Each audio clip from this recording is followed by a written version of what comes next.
થઈ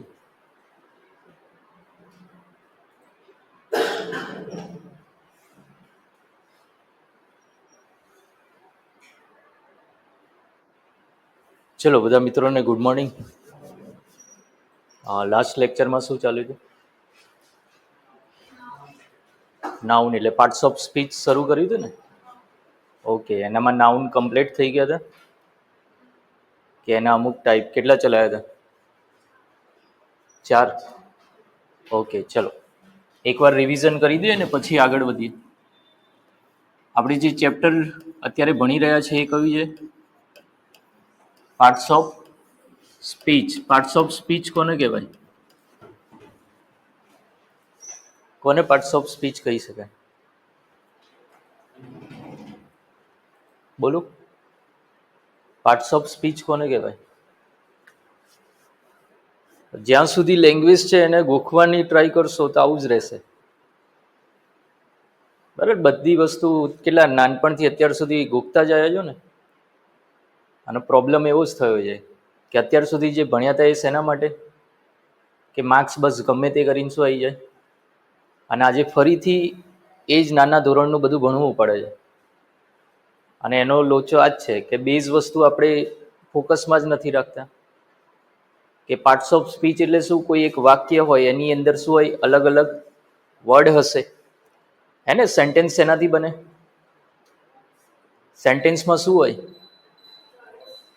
શાકભાજી હોય, મસાલો હોય, શું હોય? વર્ડ્સ હોય ને. હા, આ બધી વસ્તુ આપણને ખબર પડવી જોઈએ કે કોઈ પણ સેન્ટેન્સ હોય તો એની અંદર શું હોય? વર્ડ્સ હોય. અને એ વર્ડ્સને ક્વોલિટી પ્રમાણે એને આપણે શું આપ્યું છે? નામ આપ્યું છે. એના પ્લેસ પ્રમાણે આપણે એને શું આપ્યું છે? નામ આપ્યું છે. અને એ જે નામ છે એને જ આપણે શું કહીએ? શું કહીએ છીએ? બધા દિવેલ પીને આવ્યા છે? એવું હોય તો કહી દેજો. તો થોડું આમ શું કહેવાય એને?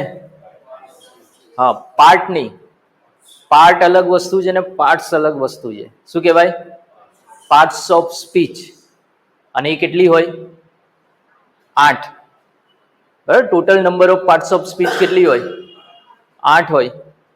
સમજીએ અહીંયા ઇંગ્લિશ રિયલમાં છે ને બહુ અઘરું છે નહીં, પણ આપણે કયા વેમાં એને જોઈ રહ્યા છે બસ પ્રોબ્લેમ ત્યાં છે. બાકી આ એટલી કોઈ હાર્ડ વસ્તુ નથી. એટલું સમજી લેવાનું કે જો મને આવડે છે તો ઓબ્વિયસ વસ્તુ છે તમને આવડવાની છે. હું પણ કોઈ ઇંગ્લિશ મીડિયમમાંથી ભણીને નથી આવેલો. હું બી ગુજરાતી મીડિયમનો જ છોકરો છું. અને એ બી એવું કંઈ નહીં કે ભયંકર કોઈ સ્કૂલમાંથી ભણીને આવ્યો હોય ખતરનાક લેવલની. અને એવરેજ જ હતા. બરાબર, એવું નહીં કે આપણે બહુ સ્કોલર હોય, એવું છે જ નહીં. આપણે ગોલ્ડ મેડાલિસ્ટ છે જ નહીં. અને તમે ના હોય તો બધા સરખા જ છે. ખાલી મેં શું કર્યું? જે આ સબ્જેક્ટને ટાઈમ આપવાનો હતો એનામાં જે મહેનત કરવાની હતી એ મહેનત કરી. તમારે બસ એટલો પોર્શન બાકી છે. બાકી આપણે પછી સરખા થઈ જઈશું. બાકી બીજું કંઈ એક્સ્ટ્રા કોઈ સબ્જેક્ટમાં એવું કંઈ નથી હોતું. જે સમય આપવાનો છે એટલો આપી દેશો એટલે કમ્પ્લીટ થઈ જશે. સમજીએ અહીંયા કે પાર્ટ્સ ઓફ સ્પીચની અંદર આપણે પહેલા જ શરૂઆત કરી હતી નાઉનની. અને નાઉનની અંદર આપણે શરૂઆત કરી હતી કે એના શું છે, ટાઈપ્સની વાત કરી હતી ને. કેટલા ટાઈપ્સના હોય નાઉન? બે, કાઉન્ટેબલ અને અનકાઉન્ટેબલ. આવી વાત કરી હતી ને કે ગણી શકાય અને બીજું તો બોલો. હલો, ગણી શકાય અને ન ગણી શકાય. હા, તો પાછળ આવો સૂર પુરાવાનો ને કે ગણી શકાય અને ન ગણી શકાય. જે લોકો ઓનલાઈનમાં જોઈ રહ્યા છે એ લોકોએ ઘરે બોલવાનું આવું કે ન ગણી શકાય. બરાબર કે બે ટાઈપના નાઉન હોય, કાઉન્ટેબલ અને અનકાઉન્ટેબલ હોય. જેની અંદર પછી આપણે એનું શું કર્યું હતું કે ભાઈ ક્લાસિફિકેશન જોયું હતું ને, જેમાં આપણે ફર્સ્ટ વાત કરી હતી શેની? Proper noun. તો કે પ્રોપર નાઉન કોને કહેવાય? કે આ નામ ફક્ત ને ફક્ત કોના માટે વપરાય? કોઈ એક જ માટે. આ નામ બીજા કોઈ માટે વાપરી શકાતું નથી. એટલે આ નામ ઓલવેઝ શું હોય? સિંગ્યુલર. શેની અંદર આવે? કાઉન્ટેબલ કે અનકાઉન્ટેબલમાં? કાઉન્ટેબલમાં ને. હા ના, સાબરમતી નદી એ કયો નાઉન?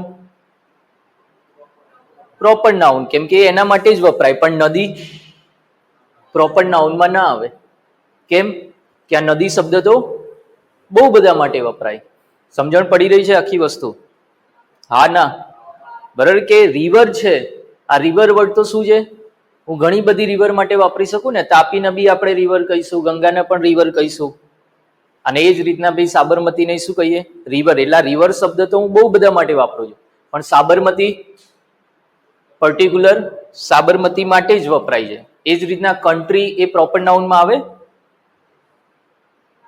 ના આવે. કન્ટ્રી તો અમેરિકા નહીં કહેવાય, જાપાન નહીં કહેવાય, ચાઇના નહીં કહેવાય, પેલા નાપાક પાકિસ્તાન નહીં કહેવાય, ને આપણ નહીં કહેવાય. બધાને કન્ટ્રી કહેવાય ને? યસ યા નો?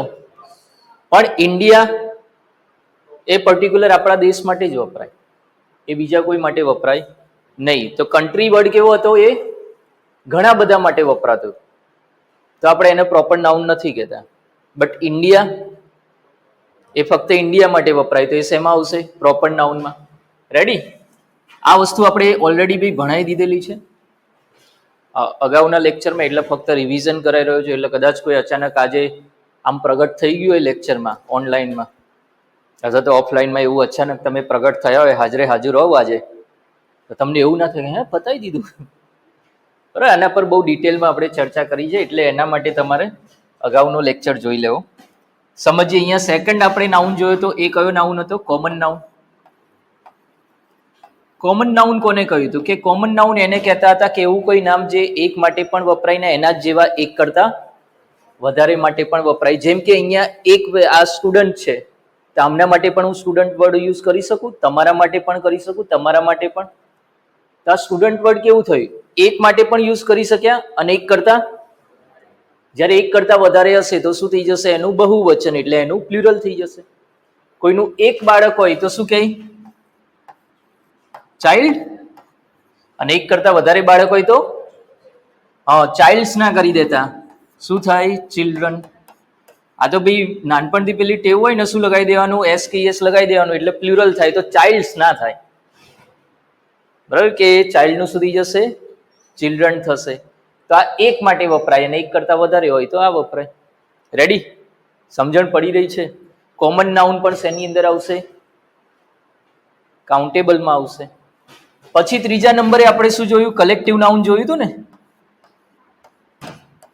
ભાઈ ના જોયું હોય તો મને કહી દેજો કે ના આ નહોતું જોયું. ઓનલાઈનના મિત્રો બોલો. કદાચ આ લોકો તો અહીંયા સામે શરમાતા હોય બોલતા, તમને લોકોને તો કોઈ શરમ નહીં હોય, તો તમે કહી શકો છો મને.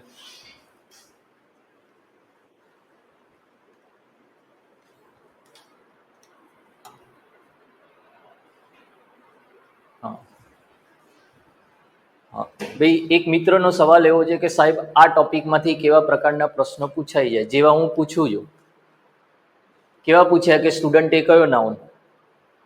આવા પ્રશ્નો પૂછાય છે મિત્ર. અને ટોપિકને પહેલા સમજવાનો ટ્રાય કરો.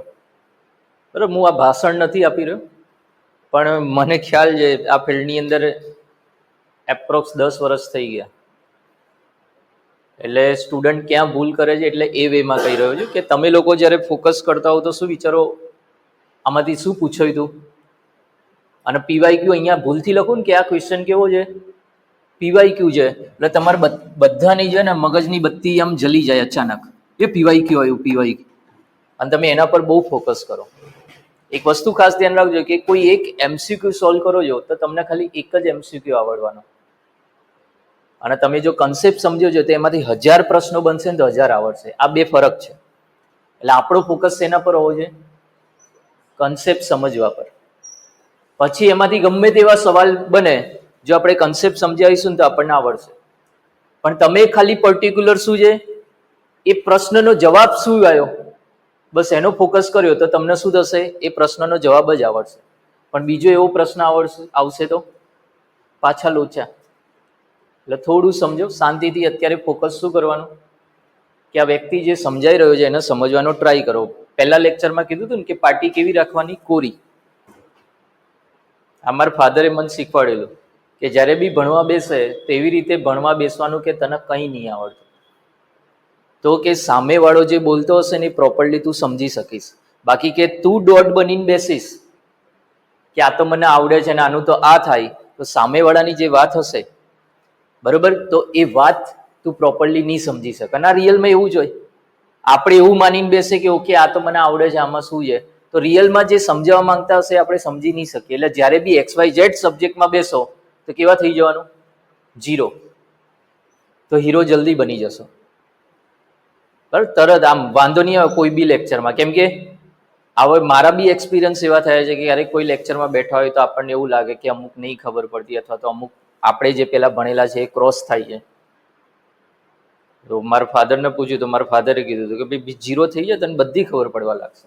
અને રિયલમાં પ્રેક્ટિકલી મને તો એવું થયું. આવો અહીંયા જોઈએ, કલેક્ટિવ નાઉનની વાત કરીએ. હા, એક મિત્ર એવું કે એક બેને મેં જે કીધું ને કે 10 વર્ષ થયા, એટલે એ લોકોએ એવું એ માન્યું. એટલે મને એવું કે સર તમે 10 વર્ષથી ભણાવો છો એટલે શું 15 વર્ષથી તમે ચાલુ કર્યું? બેટા મારી એજ 36 વર્ષની થઈ છે.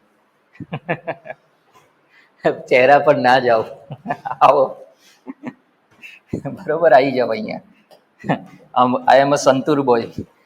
ચલો આવી જાઓ, મળીએ. ચલો ભાઈ, કલેક્ટિવ નાઉનની વાત કરીએ તો કે કલેક્ટિવ નાઉન કોને કહેવાય કે જે એક માટે યુઝ ના થાય. જેમ કે ટીમ.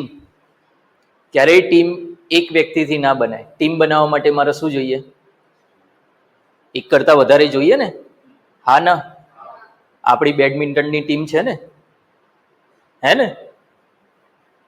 અરે હા તો બોલો. તો ના હોય તો ના બોલી દેવાનું. નથી કેમ? સામે ચાઇના વાળો હોય તો અહીંયા આપણો એક જ રમી શકે. સમજણ પડી રહી છે? ડબલ્સ હોય છે પણ સિંગલ બી હોય છે, અને જો સિંગલથી થતું હોય તો એની ટીમ જ ના હોય. સીધી વસ્તુ છે. અને એટલા જ માટે ટેનિસની ટીમ નથી, બેડમિન્ટનની ટીમ નથી, હોકીની છે, ફૂટબોલની છે, કેમ કે એનામાં એકથી ના થાય. ખ્યાલ આવી રહ્યો છે વસ્તુ? તો આ ટીમ એ શું છે? ક્યારે એકથી પોસિબલ જ નથી. તો એ કયો નાઉન થઈ જાય? Collective noun. રેડી? એવી રીતે ગ્રુપ. તો ગ્રુપ માટે હું એકલો કેમનો ગ્રુપ કરું? પોસિબલ જ નથી. મને બીજું કોઈ જોઈશે તો જ ગ્રુપ બનશે. કમિટી. કમિટી બનાવવા માટે શું જોઈશે? બીજા બધા મેમ્બર્સ જોઈશે ને, બરાબર? એક વ્યક્તિથી ક્યારેય કમિટી બનવાની નથી. સમજાય છે? જેમ કે તમે ફઝલ અલી પંચ ને આવું બધું ભણશો.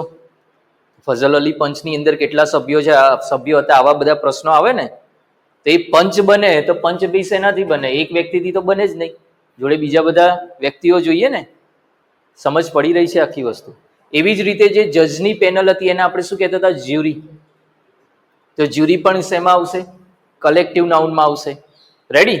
તો આ 3 નાઉન કેવા હતા? જે કાઉન્ટેબલમાં આવતા હતા, એટલે કે ગણી શકાય. ગણી શકાય એવા નામ કેવા? પ્રોપર નાઉન, કોમન નાઉન અને કલેક્ટિવ નાઉન. રેડી? એ પછી બી આપણે એવું જોયું હતું કે માનવ પ્રેમ ના ગણી શકાય.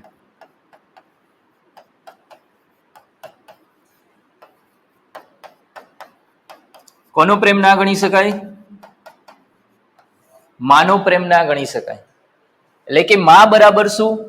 તો એમ બરાબર આપણે વાત કરીએ એટલે મટીરિયલ નાઉન. આ ચલાવ્યું હતું ને મટીરિયલ નાઉન. અને પછી આપણે કદાચ કોફીની વાત કરી હતી. હા, અને હવે તો નવું આવ્યું છે, કોફીમાં શું હોય? વંદાય હોય. હા, હું તો અત્યાર સુધી પેલી વાત કરતો હતો, હવે તો નવું આવ્યું છે અને આ બધાએ એક્સેપ્ટ કર્યું છે કે હા વંદા હોય. તમે કેવું કેવું કોફા વાળા પીઓ તમે તારે, બરોબર છે. બરાબર, તમે વંદા ખાઓ, પછી તમે તો વેસ્ટ પ્રોડક્ટ ખાઓ, બરોબર છે. ભાઈ ચલો આવો અહીંયા કે મટીરિયલ નાઉન કોને કહેવાય? તો મટીરિયલ નાઉનમાં આપણે એવું કીધું હતું કે જેટલા પણ શું હશે, પ્રવાહી પદાર્થ હશે, એ બધા શેમાં આવે? Material noun. ઓઇલ એ શું કહેવાય? લિક્વિડ કહેવાય ને? હા ના? હા, તો શેમાં આવે? Material noun. પણ ઓઇલ ટીન એટલે કે પેલું તમે મૂવી જોયું હોય છેલ્લો દિવસ, તેમાં કે તેલનો ડબ્બો. હા, ઓઇલ ટીન એટલે તેલનો ડબ્બો. તો તેલનો ડબ્બો શેમાં આવે? કયો નાઉન થાય? બોલો. હા, કોમન. તમારી ઘેર બે તેલના ડબ્બા હશે ને ક્યારેક? હા કે ના? હા, તો આવું નોર્મલ વિચારવાનું. તમે બધા કેમ આમ એ છે કે એક માટે વપરાય? મારા ઘેર હોય એને શું કહીએ? તેલનો ડબ્બો કહીએ. તમારા ઘેર હોય એને શું કહેવાય? તેલનો ડબ્બો જ કહેવાય. તો મારા ઘરે જે પેલો ડબ્બો હતો એને કહીએ છીએ, તો એના માટે વપરાય, તમારા ઘેર માટે વપરાય. સમજણ પડી આખી વસ્તુ? કે એકનું એક નામ હું બીજા માટે વાપરી શકું છું, તો એ શું થઈ જશે? Common noun. તો ઓઇલ ટીન એ શું થઈ જશે? Common noun. પણ ફક્ત ઓઇલે મટીરિયલ નાઉન થઈ જશે. Ready? Petrol material noun. Butter એ ફ્રીજમાં હોય ત્યાં સુધી ભાઈ તમને એવું લાગે સોલિડ. ફ્રીજની બહાર કાઢો એટલે ખબર પડી જાય શું થાય? લિક્વિડ થઈ જાય. તો શેમાં આવે? મટીરિયલ નાઉનમાં. વોટર ને મિલ્ક તો આપણને ખબર જ છે. એ જ રીતના જેટલા પણ શું છે રાસાયણિક તત્વો, કેમિકલ કમ્પાઉન્ડ, જેટલા પણ રાસાયણિક તત્વો છે, એટલે કે કેટલા છે? 118. તો 118 શેમાં આવે? મટીરિયલ નાઉનમાં. આર્સેનિક કયો noun? Material noun. Potassium material noun. Sodium material noun. Hydrogen, helium, boron બધા. Oxygen material noun. રેડી? આ 118 માં જેટલા આવે એ બધા શેમાં આવે? Material noun. પણ તમે તો ખાલી ગોખીને શું ગયા હોય? ગોલ્ડ. ભૂલથી એવું પૂછી લે ને કે યુરેનિયમ એ કયો નાઉન, એટલે તમે આરો ટેન્શનમાં આવી જાઓ. યુરેનિયમ કેમ કે તમે કેવું ભણે ગોખેલું કે 2016 ની સચિવાલયમાં આવું પૂછાયું હતું કે ગોલ્ડ એ કયો નાઉન, તો કે મટીરિયલ નાઉન. એટલે આપણે ગોલ્ડ પૂરતા સીમિત થઈ ગયા. પણ એવું નહીં. શું છે? રાસાયણિક તત્વો. તો આ ગોલ્ડ એ શું કહેવાય? Chemical compound. સિલ્વર, પ્લેટિનમ આ બધા શું કહેવાય? Chemical compound. અને 118 શેની અંદર આવી જશે? મટીરિયલ નાઉનમાં આવશે. જોડે આપણે એવું કહેતા હતા કે એવું કોઈ નામ કે જેમાંથી કંઈક ઉપયોગી વસ્તુ બને, એને પણ આપણે શેમાં કન્સિડર કર્યું હતું? Material noun. જેમ કે જોવા જઈએ કે વુડ, લાકડું. લાકડામાંથી શું બને? ઘણું બધું બને છે. ચેર બને, બેન્ચીસ બને, બધું બને ને? યસ યા નો? તો જેમાંથી કંઈક ઉપયોગી વસ્તુ બને એટલે લાકડામાંથી ઉપયોગી વસ્તુ બને ને? યસ યા નો? તે શેમાં આવશે? મટીરિયલ નાઉન ની અંદર આવી જશે. રેડી? એ જ રીતના જોવા જઈએ તો કે ભાઈ કોટન. કોટનમાંથી શું બને? શું બને? ખાલી આમ કાનમાં નાખવાનું એટલું નહીં, બીજું કપડા બને. હા કે ના? કોટન શર્ટ ને નહીં હોતું બધું. હા, ધ્યાન રાખજો. 2000 ની નોટ શેની બની?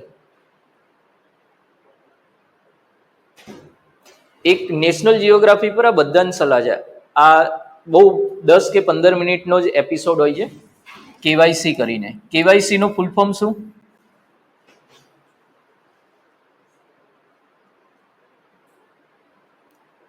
ખાલી સરને કોણ સ્ક્રીન બંધ થઈ ગઈ, કોઈ જઈ આવો ને.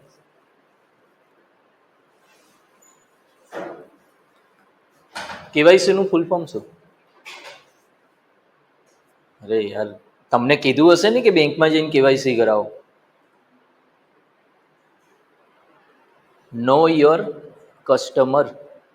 આવું આ બેઝિક છે ને, આવું પૂછે છે રેન્ડમલી. પછી એવું નહીં કહે કે સિલેબસ બહારનું આવ્યું. આને જીકે કહેવાય.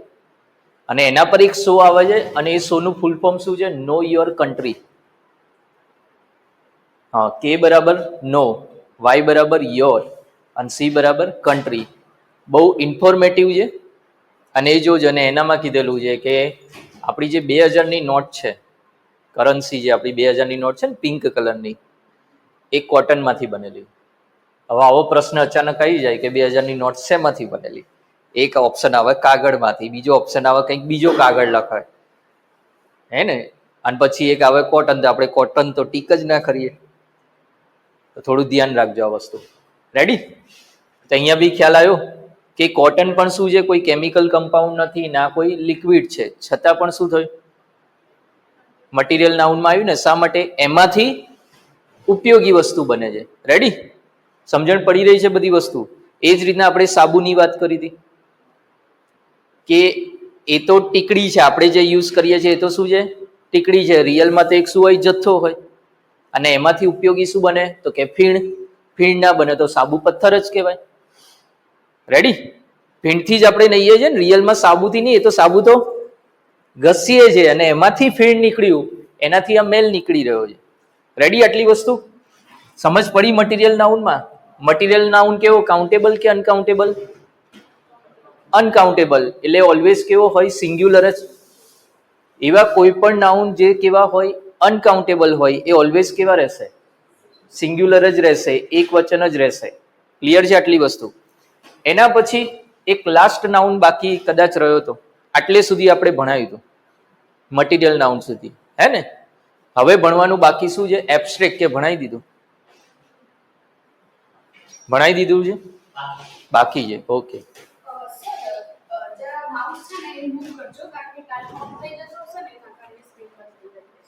હા, એટલે અહીંયા દેખાતું. ઓકે, બરોબર. ડન છે.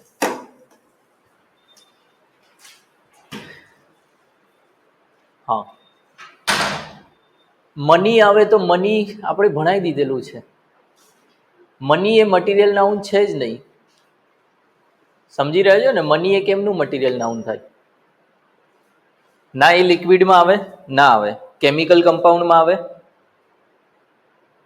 ના આવે ને. મની ક્યાંથી કેમિકલ કમ્પાઉન્ડમાં આવે? એમાંથી કંઈક ઉપયોગી વસ્તુ બને મનીમાંથી. એ ઉપયોગી હોય કે ના હોય આપણે લેવા દેવા નથી. એમાંથી શું ઉપયોગી વસ્તુ બને? બને ગઈ? કશું નહીં. અને એટલે હવે ભણીએ આપણે જે વસ્તુ ભણવાની છે એબ્સ્ટ્રેક્ટ નાઉન. ત્યાં તમને આન્સર મળશે આ બધા.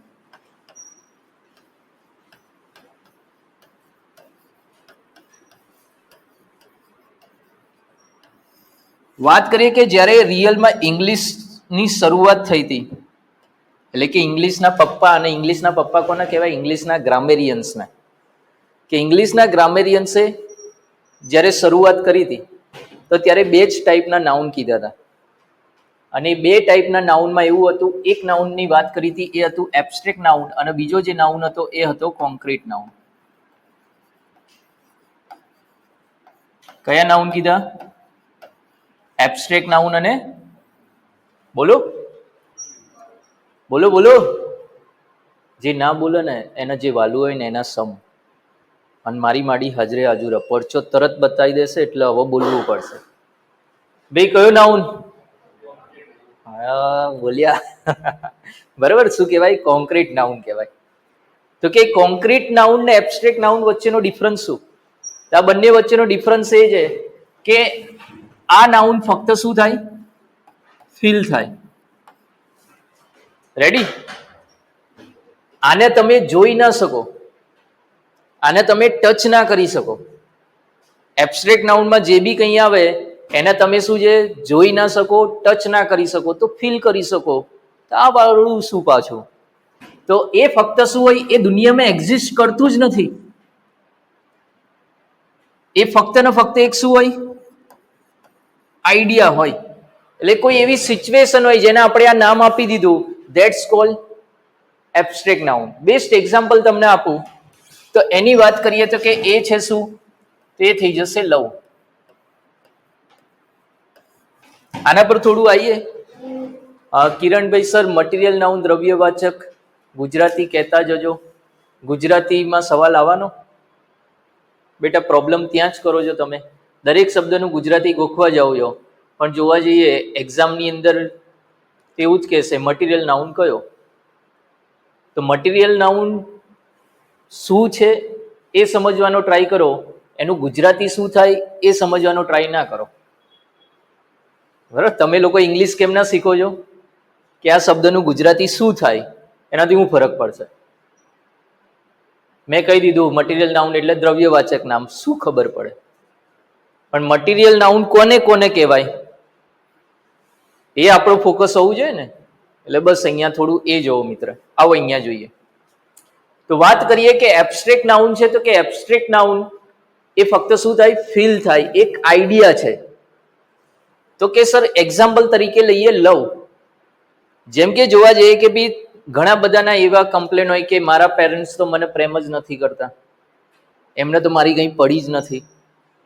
એ ક્યારે કહે કે જ્યારે બી એને ફોન ના આવતો, એને પૂછતા ના હોય કે બેટા કેવું ચાલે છે કે કેવું નથી ચાલતું, હે ને ખાધું કે ના ખાધું કશું જોવે નહીં. એટલે એક પ્રકારની આવી સિચ્યુએશન ઊભી થઈ. અને જ્યારે બીજા પેરેન્ટ્સ એવા હોય છે એને પૂછે કે બેટા ખાધું, શું કરે છે, ક્યાં છે, કેવું ચાલે છે, કંઈ પૈસાની જરૂર હોય તો કે, તો એને શું ફીલ થાય કે મને શું કરે છે, લવ કરે છે.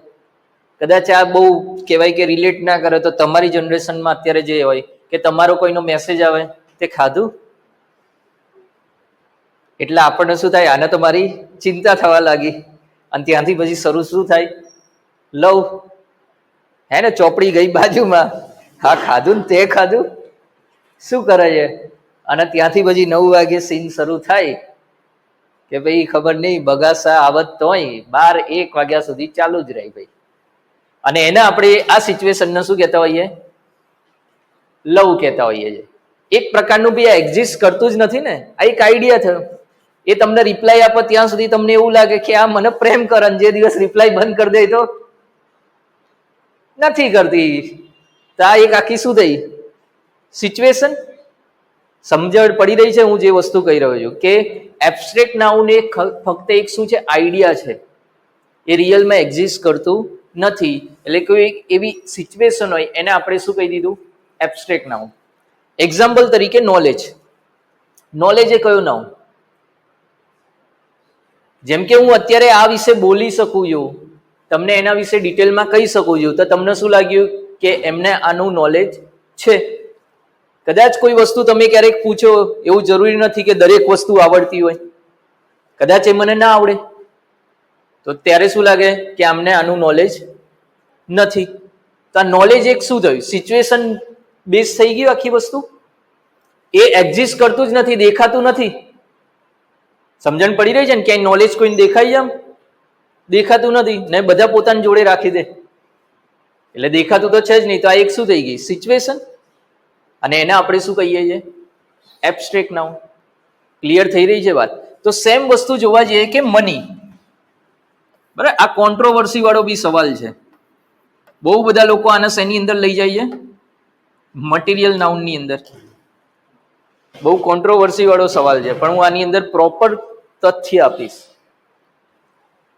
જેમ કે અત્યારે પાકીટ તો છે નહીં તમારી જોડે, બધા હવે તો પેલું યુઝ કરે છે, પણ ચલો આપણે તો પણ વિચારીએ કે 10 રૂપિયાનો સિક્કો હોય તો હું તો ગણીશ છે ને સિક્કાને, ટચ કોને કરીશ, કોઈનને જ. મનીને કોણ ટચ કરી શકે છે, મનીને કોણ જોઈ શકે છે? આપણે જેને ગણી શકીએ છીએ, જેને ટચ કરી શકીએ છીએ એ તો કરન્સી છે. હું 10 રૂપિયા કહી શકું, બેંકમાં જઈને હું એવું લખું કે 10 લાખ મની, ભલે મારા એકાઉન્ટમાં હોય, એ લોકો મને આપે કે ના આપે, ચેકમાં હું આવું લખીને આપું તો આપે મને? ના આપે. કેમ? કે ભાઈ કાઉન્ટ મની ના થાય, કાઉન્ટ શું થાય, કરન્સી થાય. એટલે કે તમે 10 લાખ રૂપીસ કહો, તો આ રૂપીસ છે એ બી આપણે ટચ કરવાના છે, ગણવાના છે, કાઉન્ટ કરવાના છે, હે ને?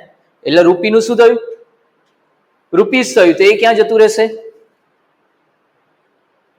એક માટે વપરાય ને એક કરતા વધારે માટે વપરાય, ક્યાં જાય? Common noun. ખ્યાલ આવે છે ભાઈ ઓનલાઈનમાં બધાને? એ ક્યાં જશે? કોમન નાઉનમાં. તો કરન્સી ક્યાં જાય? કોમન નાઉનમાં. પણ મની તો એક ખાલી આઈડિયા છે કે પહેલાની તમે સિંધુ સભ્યતામાં આવું ક્યારેક ભણશો કે સોનું આપતા હતા ને એની સામે બીજું કઈ વસ્તુ આપવામાં આવતી હતી, હે ને?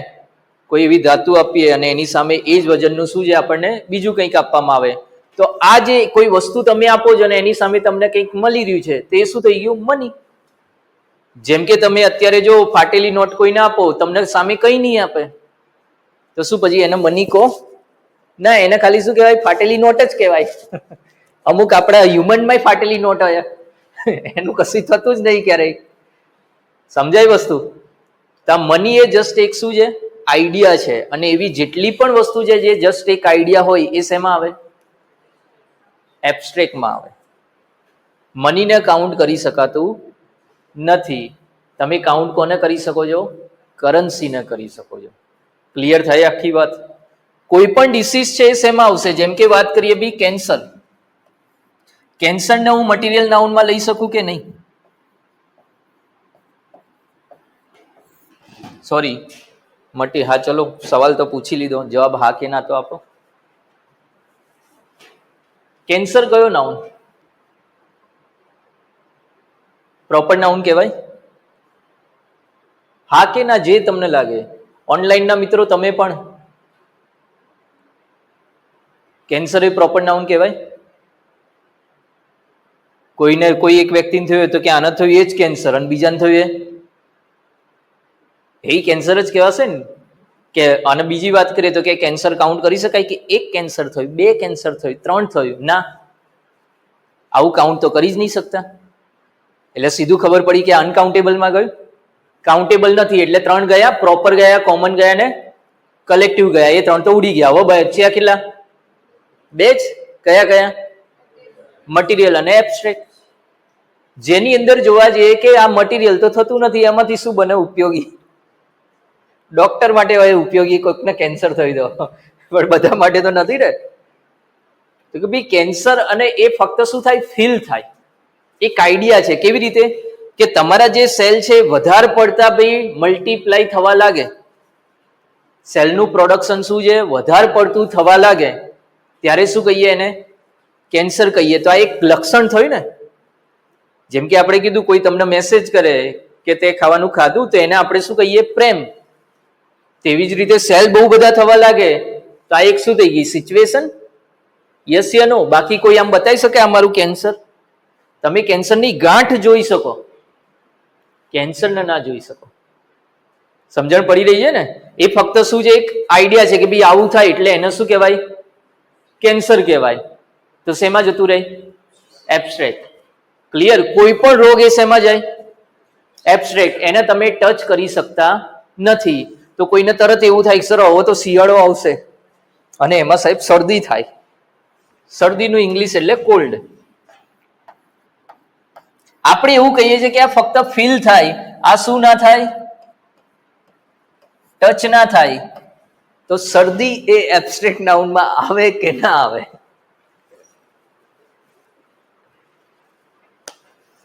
સાહેબ આમ આમ નાકે તો આંગળી જાય. બોલો કે શરદી એ એબ્સ્ટ્રેક્ટ નાઉનમાં આવે કે ના આવે?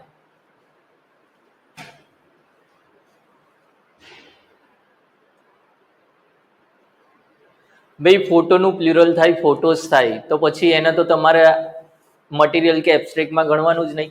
જેનું પ્લ્યુરલ થતું હોય એ ક્યાં જતું રહેશે? કોમનમાં. સિમ્પલ બધા ફંડા રાખવાના. જેનું બહુવચન થાય પછી આ બાજુ જોવાનું જ નહીં એને. બરાબર? કે જેનું પ્લ્યુરલ થયું એને ક્યાં મૂકી દેવાનો? કોમનમાં જ. બહુ વધારે વિચારવાનું જ નહીં. આનું કે બહુવચન થાય, ધેટ્સ ઇટ, પૂરું. ક્યાં જશે? કોમનમાં. બોલો કે કોલ્ડ છે એ એબ્સ્ટ્રેક્ટ નાઉનમાં આવે?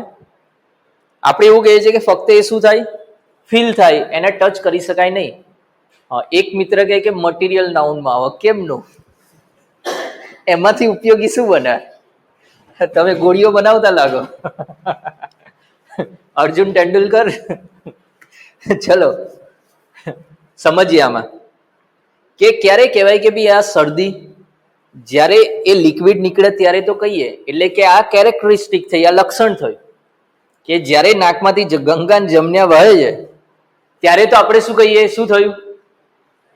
શરદી થઈ. આપણે જે નીકળે છે એને શરદી નહીં કહેતા. સમજણ પડી રહી છે? એ લિક્વિડ પ્રોડક્ટને આપણે શરદી નહીં કહેતા. એ નીકળ્યું એટલે શું થયું? શરદી થઈ. તો એક આઈડિયા આપ્યો ને સિચ્યુએશનને. સમજણ પડી રહી છે આખી વસ્તુ? તો એબ્સ્ટ્રેક્ટ નાઉન એ જસ્ટ એક શું છે? સિચ્યુએશનને એક નામ આપેલું હોય એને કહેવાય. ક્લિયર? સમજણ પડી આખી વસ્તુ? એબ્સ્ટ્રેક્ટ નાઉન એ શું છે? યસ યા નો? તો કોઈ પણ રોગ શેમાં આવી જશે? એટલે હવે પછી તમને કંઈ પણ પૂછાય કે આ રોગ શેમાં આવે, તો સિમ્પલ ક્યાં જાય? એબ્સ્ટ્રેક્ટ નાઉનમાં જ. એ જ રીતના જોઈએ કે ભાઈ ઓનેસ્ટી, કોઈની ઓનેસ્ટીને જોઈ શકે છે? આપણે ઓનેસ્ટ પર્સનને જોઈ શકીએ છીએ, ઓનેસ્ટીને જોઈ નહીં શકતા. તમારા કે મારા અંદર ઓનેસ્ટી હશે તો આપણે ફક્ત એ શું કરીએ? ફીલ કરી શકીએ. ને એ પણ કેમની ખબર પડે? બોલો, કેમનો ખ્યાલ આવે કે આ ઓનેસ્ટી છે? કોઈ એવી સિચ્યુએશન થઈ હોય, તમે ક્યાંક જતા હોય, તમારું પર્સ પડી જાય અને પછી કોઈક વ્યક્તિ બોલાવે કે લો આ તમારું પર્સ, તો આપણે શું વિચારીએ? આ સિચ્યુએશનને એની અંદર શું છે? ઓનેસ્ટી છે. સમજણ પડી રહી છે આખી વસ્તુ? તો ઓનેસ્ટી એ કયો નાઉન થશે? Abstract noun. હા કે ના? હા. ભાઈ મને સવાલ કરો એ પહેલા તમે તમારે જાતને સવાલ કરી દો કે અનાજના કઠોળ શેમાં આવે? એટલે ભાઈ કોઈ પણ ખાવાની વસ્તુ, મગ છે તો હું એમ ગણી શકું આ 1 મગ, 2 મગ, 3 મગ? Simple material noun. એમાંથી બહુ બધી વસ્તુ બને. રેડી? હા, એટલે કઠોળ ને એ બધું શેમાં આવશે? મટીરિયલ નાઉનમાં આવશે. એ અનકાઉન્ટેબલ છે, હું એને 1, 2, 3, 4 ના ગણી શકું. એના માટે મારે શું જોઈએ? ગ્રામ અથવા કિલો જોઈએ. એ બધું શેની અંદર આવી જશે? મટીરિયલમાં. પણ એપલ છે, એપલનું શું થાય? એપલ્સ થાય. પ્લુરલ થાય ને તો શેમાં જતું રહે? કોમનમાં જતું રહે. મગનું પ્લુરલ થાય જ નહીં, મગો ના થાય. સમજાય છે ને? બસ આટલું સિમ્પલ રાખવાનું કે જો પ્લુરલ થયું તો કોમન, એક માટે વપરાયું તો પ્રોપર, એક માટે ના વપરાય બહુ બધા માટે એક સાથે જ વપરાય તો કલેક્ટિવ. ગણી નહીં શકાતું તો બે જ પોસિબલ છે, મટીરિયલ કે એબ્સ્ટ્રેક્ટ. ક્લિયર આટલી વસ્તુ? આવું સિમ્પલ રાખવાનું, બહુ કોમ્પ્લિકેટેડ ના બનાવતા. ને કોમ્પ્લિકેટેડ બનાવી દીધું તો તમે એની અંદર જ ફસાઈ જશો. આટલી વસ્તુ ક્લિયર થઈ? Abstract noun clear? કેમ કે એક્ઝામિનરનો ને પંચાયત બોર્ડનો ફેવરેટ નાઉન છે. મેક્સિમમ ટાઈમ જો કોઈ ટાઈપ પૂછાયો હોય તો એ કયો છે? એબ્સ્ટ્રેક્ટ. બહુ બધી વાર આ પૂછાય છે કે આ કયો નાઉન. અને એના માટે તમારી જોડે એક સિમ્પલ નોલેજ હોવું જોઈએ કે આ જસ્ટ એક શું છે? આઈડિયા. તો કે બીજી બાજુ સાહેબ તમે કોન્ક્રીટ લખ્યું હતું, તો શરૂઆત થઈ ત્યારે તો બે જ નાઉન હતા. એક કેવા કે જે ફક્ત ફીલ થાય, એને તમે જોઈ નહીં શકતા, ટચ નથી કરી શકતા. એ બધાને ક્યાં રાખ્યા? એબ્સ્ટ્રેક્ટમાં. જેને હું જોઈ શકું છું, ટચ કરી શકું છું, એ બધા શેમાં જતા રહે? કોન્ક્રીટમાં. એટલે કદાચ એવું બને કે ક્યારેક તમને કોઈ એવો ઓપ્શન આપી દે આવો તો તમે ફસાઈ ના જાઓ. હવે જેમ કે જોવા જઈએ કે અહીંયા ખાસ ધ્યાન રાખીશું કે સાહેબ એબ્સ્ટ્રેક્ટ નાઉનની અંદર એક આ ફુદ્દડી યાદ રાખવાની કે આ ફક્ત ફીલ થાય, પણ આ તમારા સેન્સ ઓર્ગનથી ફીલ ના થવું જોઈએ. જો સેન્સ ઓર્ગનથી એ ફીલ થશે તો એ શેમાં જતું રહેશે? કોન્ક્રીટમાં. સેન્સ ઓર્ગન કયા હોય? ઇન્દ્રિયો કેટલી હોય? 5 ને? હા, 5 જ હોય, 7 ના હોય, 6 ના હોય. કેટલી હોય? 5 હોય. કઈ કઈ? તો કે આંખ, નાક, કાન, જીભ અને ચામડી. આ બધી શું છે? આપણી ઇન્દ્રિયો છે. આટલી ઇન્દ્રિયો હોય. અને આ જો ઇન્દ્રિયોથી ફીલ થતું હોય તો એ શેમાં જતું રહેશે? કોન્ક્રીટમાં. જેમ કે ઇન્દ્રિયોથી ફીલ થવાની અંદર વાત કરીએ કે વોઇસ. આપણને એવું પૂછવામાં આવે કે વોઇસ એ કયો નાઉન? તો એ એબ્સ્ટ્રેક્ટમાં નહીં આવે. કેમ? અહીંયાથી સંભળાય. શેનાથી ફીલ થાય? કાનથી. સમજણ પડી રહી છે? શેનાથી ફીલ થાય? કાનથી. અને જો ભાઈ એ કાનથી ફીલ થતું હોય તો એ તો શું કહેવાય? સેન્સ ઓર્ગનથી ફીલ થયું. જો ફીલ સેન્સ ઓર્ગનથી થાય છે તો એને ક્યાં લઈ લેવાનું? કોન્ક્રીટમાં લઈ લેવાનું. એને આપણે એબ્સ્ટ્રેક્ટમાં નહીં લઈએ. સમજાય છે આખી વસ્તુ? હા કે ના? સમજણ પડી? નાઉનમાં ખ્યાલ આવ્યો? પ્રોપર નાઉન ભણ્યા, કોમન નાઉન ભણ્યા, કલેક્ટિવ નાઉન ભણ્યા, મટીરિયલ નાઉન ભણ્યા ને એબ્સ્ટ્રેક્ટ નાઉન. એબ્સ્ટ્રેક્ટ નાઉન પણ એવો નાઉન છે કે જેને આપણે ગણી શકતા નથી. એટલે હવે તમને કોઈ સવાલ કરે કે તું મને કેટલો પ્રેમ કરે, તો પ્રેમથી શું કહી દેવાનું? Baby it's uncountable noun, just feel it. બરોબર કે આ કેવો નાઉન છે? અનકાઉન્ટેબલ નાઉન છે. આને ખાલી તારે શું કરવાનું છે? ફીલ કરવાનું છે. બીજી મગજ મારી ના કરગે. રેડી? લવનું લવો થાય નહીં, ખાલી લવનું શું થાય? ભવાઈ થાય. લવનું લવો ક્યારેય ના થાય. એટલે કે લવ્સ ના થાય, પ્રેમનું પ્રેમો ના થાય, આવી બધી વસ્તુ થઈ શકે નહીં. સમજાય છે? કોન્ક્રીટ નાઉન, અગેન કહું કે કોન્ક્રીટ નાઉનની અંદર બધા આવી જશે. જેટલા કોમન આવે એ કોન્ક્રીટમાં આવે, જેટલા પ્રોપર આવે એ કોન્ક્રીટમાં આવે, જેટલા મટીરિયલ આવે એ કોન્ક્રીટમાં આવે, જેટલા કલેક્ટિવ આવે એ શેમાં આવે? કોન્ક્રીટમાં. પહેલા બે પાર્ટ હતા, એબ્સ્ટ્રેક્ટ અને કોન્ક્રીટ. પછી કોન્ક્રીટના બીજા બધા પાર્ટ પાડ્યા. એટલે એબ્સ્ટ્રેક્ટ સિવાયના બધા શેમાં? કોન્ક્રીટમાં. આ સિમ્પલ રાખવાનું. પણ અહીંયા એક વસ્તુ ખાલી એબ્સ્ટ્રેક્ટમાં આપણે શું કીધું કે આ ફક્ત ફીલ થાય. અહીંયા આ વસ્તુ ધ્યાન રાખવાની, જો ફીલ એ શેનાથી થયું? સેન્સ ઓર્ગનથી. તો પાછું એ એબ્સ્ટ્રેક્ટમાં નહીં આવે, એને આપણે ક્યાં લઈ જઈશું? કોન્ક્રીટમાં જ લઈ જઈશું. રેડી? સમજાઈ વાત? નાઉનનો ખ્યાલ આવ્યો? આપણે આ નાઉનનું ચેપ્ટર નહીં ભણ્યા, ફક્ત શું કરી? નાઉનની ઓળખાણ. હા, નાઉનનું ચેપ્ટર નહીં ભણ્યા હજુ. આપણું ચેપ્ટર કયું છે? Parts of speech. બીજું ચેપ્ટર ચાલી રહ્યું છે. આની પહેલા કયું ચેપ્ટર ચલાવ્યું હતું? Basic building blocks. યાદ આવે છે આવું કંઈક? કે લેટર્સ ભેગા થાય એટલે વર્ડ્સ ભેગા થાય, વર્ડ્સ ભેગા થાય એટલે ફ્રેઝ અને ક્લોઝ બને. પછી આપણે સેન્ટેન્સની વાત કરી હતી અને પછી પેરેગ્રાફની વાત કરી હતી. એને આપણે શું નામ આપ્યું હતું? Basic building blocks. એના પછી આપણે ચેપ્ટર કયું શરૂ કર્યું? Parts of speech. જેનો પહેલો પાર્ટ અત્યારે જોયો એ કયો? નાઉન. રેડી? જો એક વસ્તુ સમજો કે તમે આ ફિલ્ડની અંદર આવ્યા છો, એક નોર્મલ એક નાની વસ્તુ કહું પણ વાત બહુ મોટી છે. જે સમજી શકશે એ સમજી શકશે. અમુકને કદાચ આ ઉપરથી જઈ શકાય. સફળતાની પહેલી સીડી કઈ? નિષ્ફળતા. એટલે જ્યારે લાઈફમાં નિષ્ફળતા આવે તેવું નહીં માની લેવાનું કે ગેમ પૂરી. ત્યાંથી તો ગેમ શું થાય? શરૂ થાય. આ એક્ઝામ્પલ કેમ આપ્યો?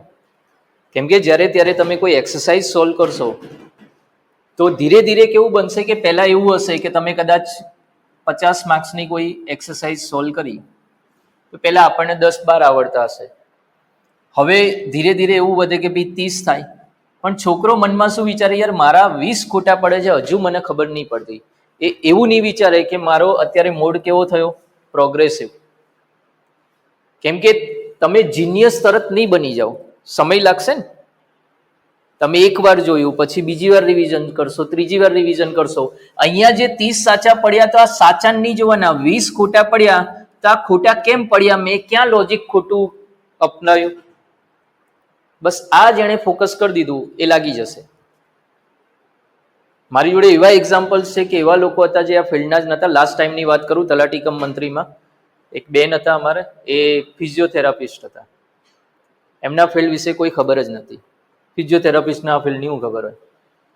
એના એક સિસ્ટર લાગ્યા મારી જોડેથી, એટલે એ બેન આવ્યા. એમને એક કોર્સ લઈ લીધો. એને આ ફિલ્ડની કશી નથી ખબર. જેવો હું આ ફિલ્ડમાં આવ્યો તો મને એવું જ હતું. મને યાદ છે કે મેં પહેલી એક્ઝામ આપી હતી ત્યારે પેલું ધોળાવીરા ક્યાં આવ્યું તો હું જામનગરમાં ટીક કરીને આવ્યો હતો. તમે એ લેવલના તો છો જ નહીં. કેમ કે અમે રમતા હતા બેન્જીન ફિલ્મોમાં. ફાર્મસી કર્યું તો અમને શું ખબર ધોળાવીરા ક્યાં? આમ પહેલા તો એવું મગજમાં આમ થતું હતું ને કે વનરાજ ચાવડાની મમ્મીનું નામ માન, પછી સિદ્ધરાજ જયસિંહ મમ્મીનું નામ, એવું ચેટલી મમ્મી યાદ રાખવાની. આમ મગજ આ ગાંડું થઈ જાય, કેમ કે બેન્ઝિન ફિનોલ કરતો હોય ને આ બાજુ બધા મમ્મી ને પપ્પા યાદ રાખવાના, ભીમદેવ પહેલો ને કે પાછો બીજો આવે, મૂળરાજ પહેલો હોય ને પછી પાછળ જોઈએ તો બીજો આવ્યો, પાછા એના ઉપનામ, આમ ગાંડા થઈ જાય કે આ શું બધું ચાલી રહ્યું છે.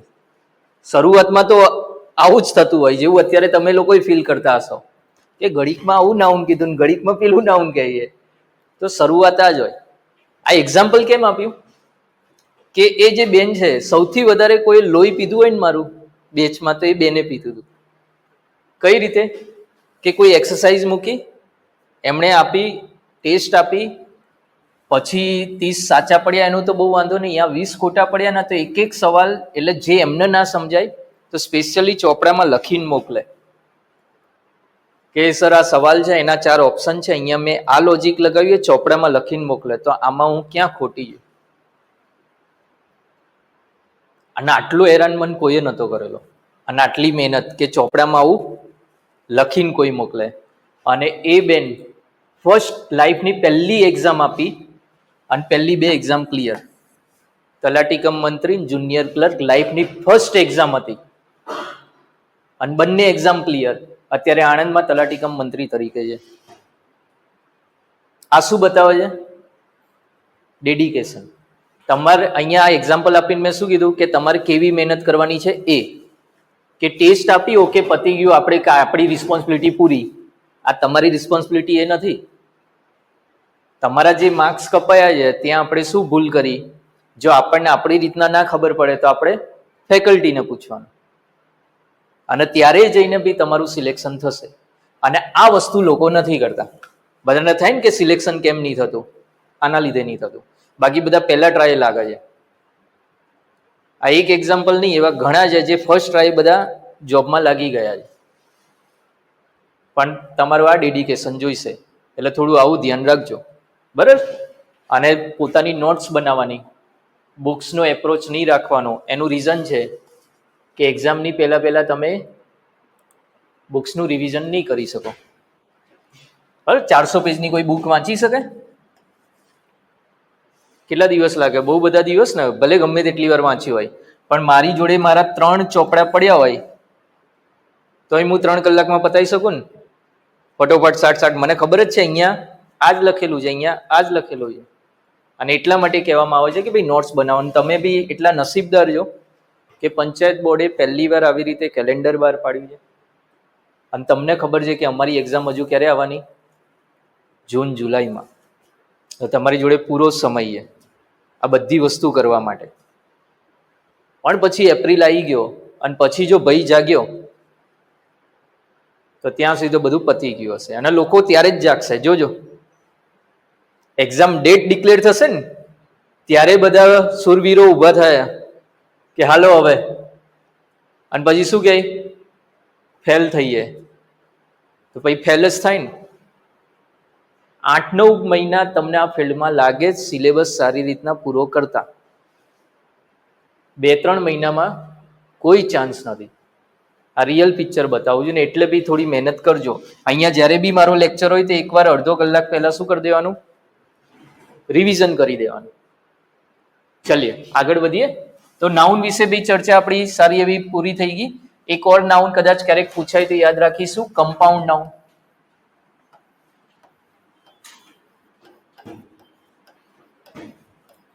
કે સાહેબ આ કમ્પાઉન્ડ નાઉન કોને કહેવાય? તો કમ્પાઉન્ડ નાઉન જ્યારે જ્યારે ઇંગ્લિશમાં કમ્પાઉન્ડ વર્ડ આવે એ કોને બતાવશે? બી બેને બતાવશે. એટલે કે 2 નામ ભેગા થઈને, જેમ તમે ગુજરાતીમાં સમાસ કહો છો, 2 શબ્દો ભેગા થઈને એક શબ્દ બનાવે છે. પછી સમાસનો શું કરવામાં આવે? વિગ્રહ. હા કે ના? હલો? હા, તમે આઈ થિંક ઘણા બધા આમાં ફર્સ્ટ ટાઈમ તૈયારી કરી રહ્યા છો, એટલે અમુક બ્લેન્ક છે આખા. વાંધો નહીં. યસ, હા,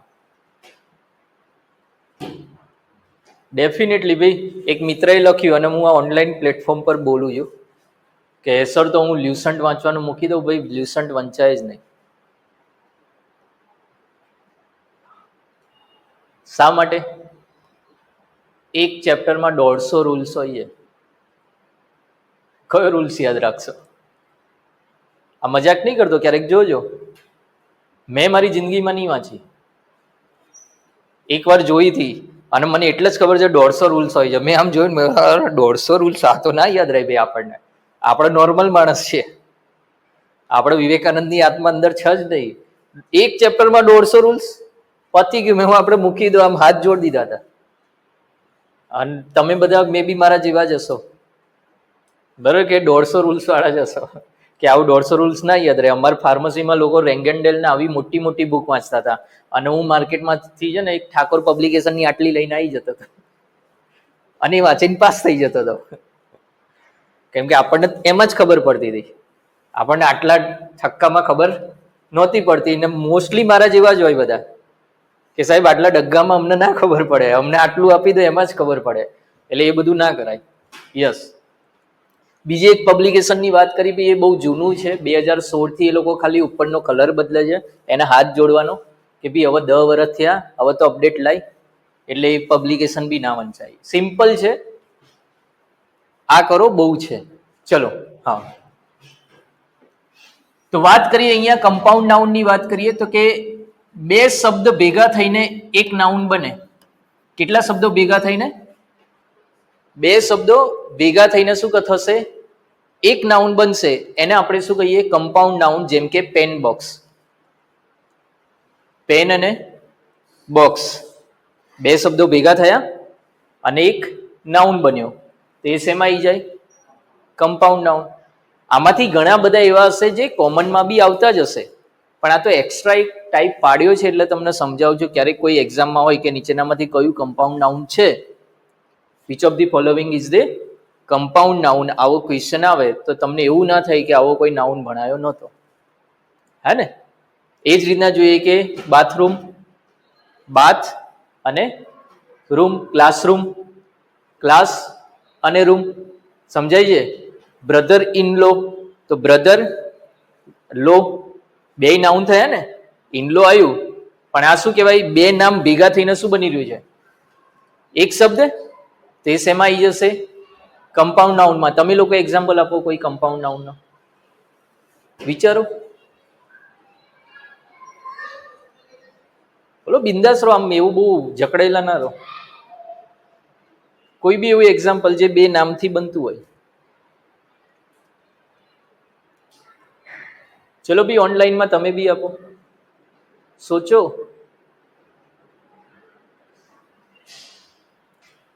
કમ્પાઉન્ડ નાઉનનું કોઈ એક્ઝામ્પલ.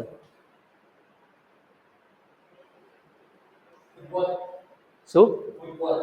ફૂટબોલ. Yes, definitely. ફૂટ પણ નાઉન છે, બોલ પણ નાઉન છે. તો ફૂટબોલ એ શેમાં આવી જાય? ભલે રમતનું નામ છે, પણ હું આનામાં કહેવું હોય તો કહેવાય ને. હા, ચલો એક ક્વેશ્ચન મસ્ત આ ભાઈએ કીધું એના પરથી. કોઈ પણ ગેમ હશે,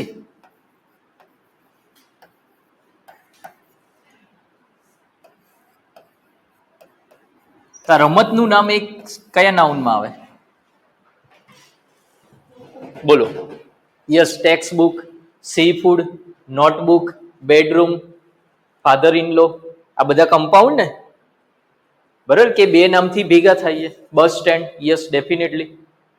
હે ને, કે આ બે નામ ભેગા થઈને બની રહ્યા છે ને, તો આ બધા શેમાં જતા રહેશે? કમ્પાઉન્ડમાં જતા રહેશે. કે વાત કરીએ કોઈ પણ રમતનું નામ, એ શેમાં આવે? બોલો, પ્રોપર કહેવાય. ચલો, એક ભાઈએ પ્રોપર કીધું, બીજા કોઈ?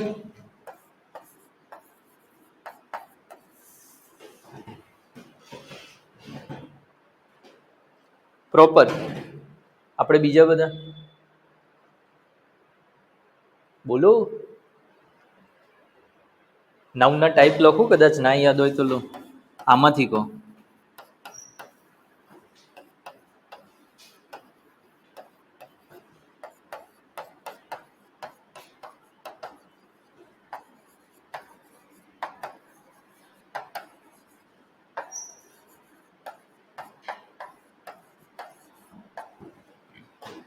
અને બી બોલવામાં કોઈ ના શરમાવો.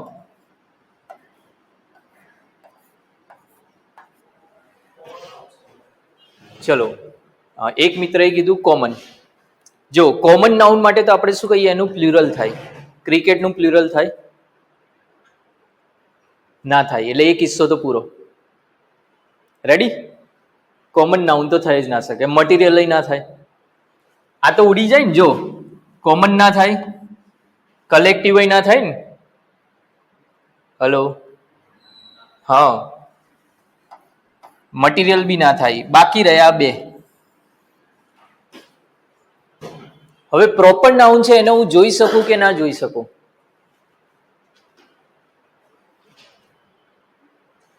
પ્રોપર નાઉનને હું જોઈ શકું કે ના જોઈ શકું?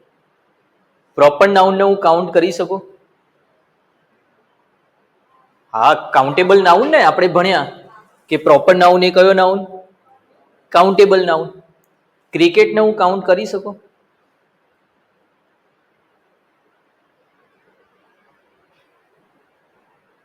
કોઈ પણ ગેમને હું કાઉન્ટ કરી શકું?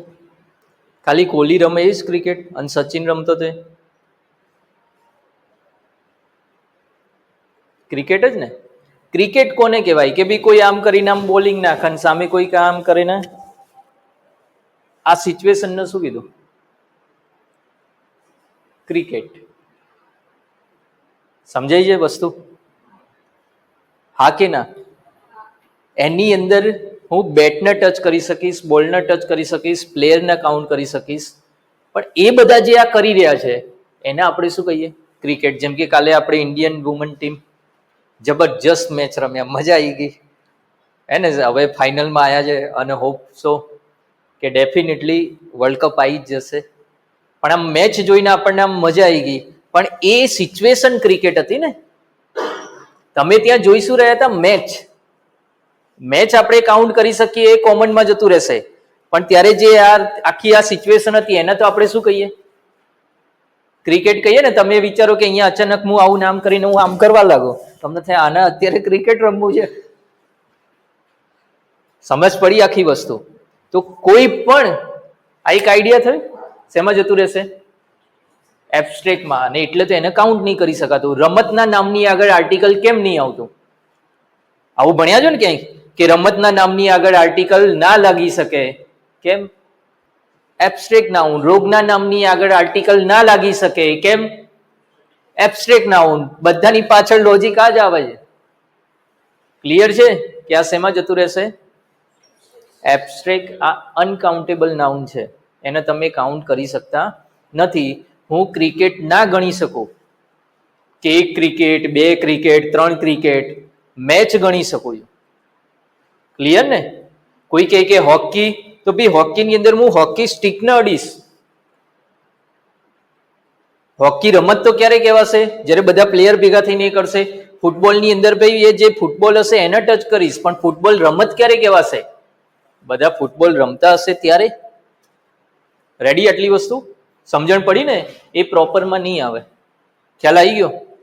કેમ કે ભાઈ એ કાઉન્ટ કરી શકાતો નથી.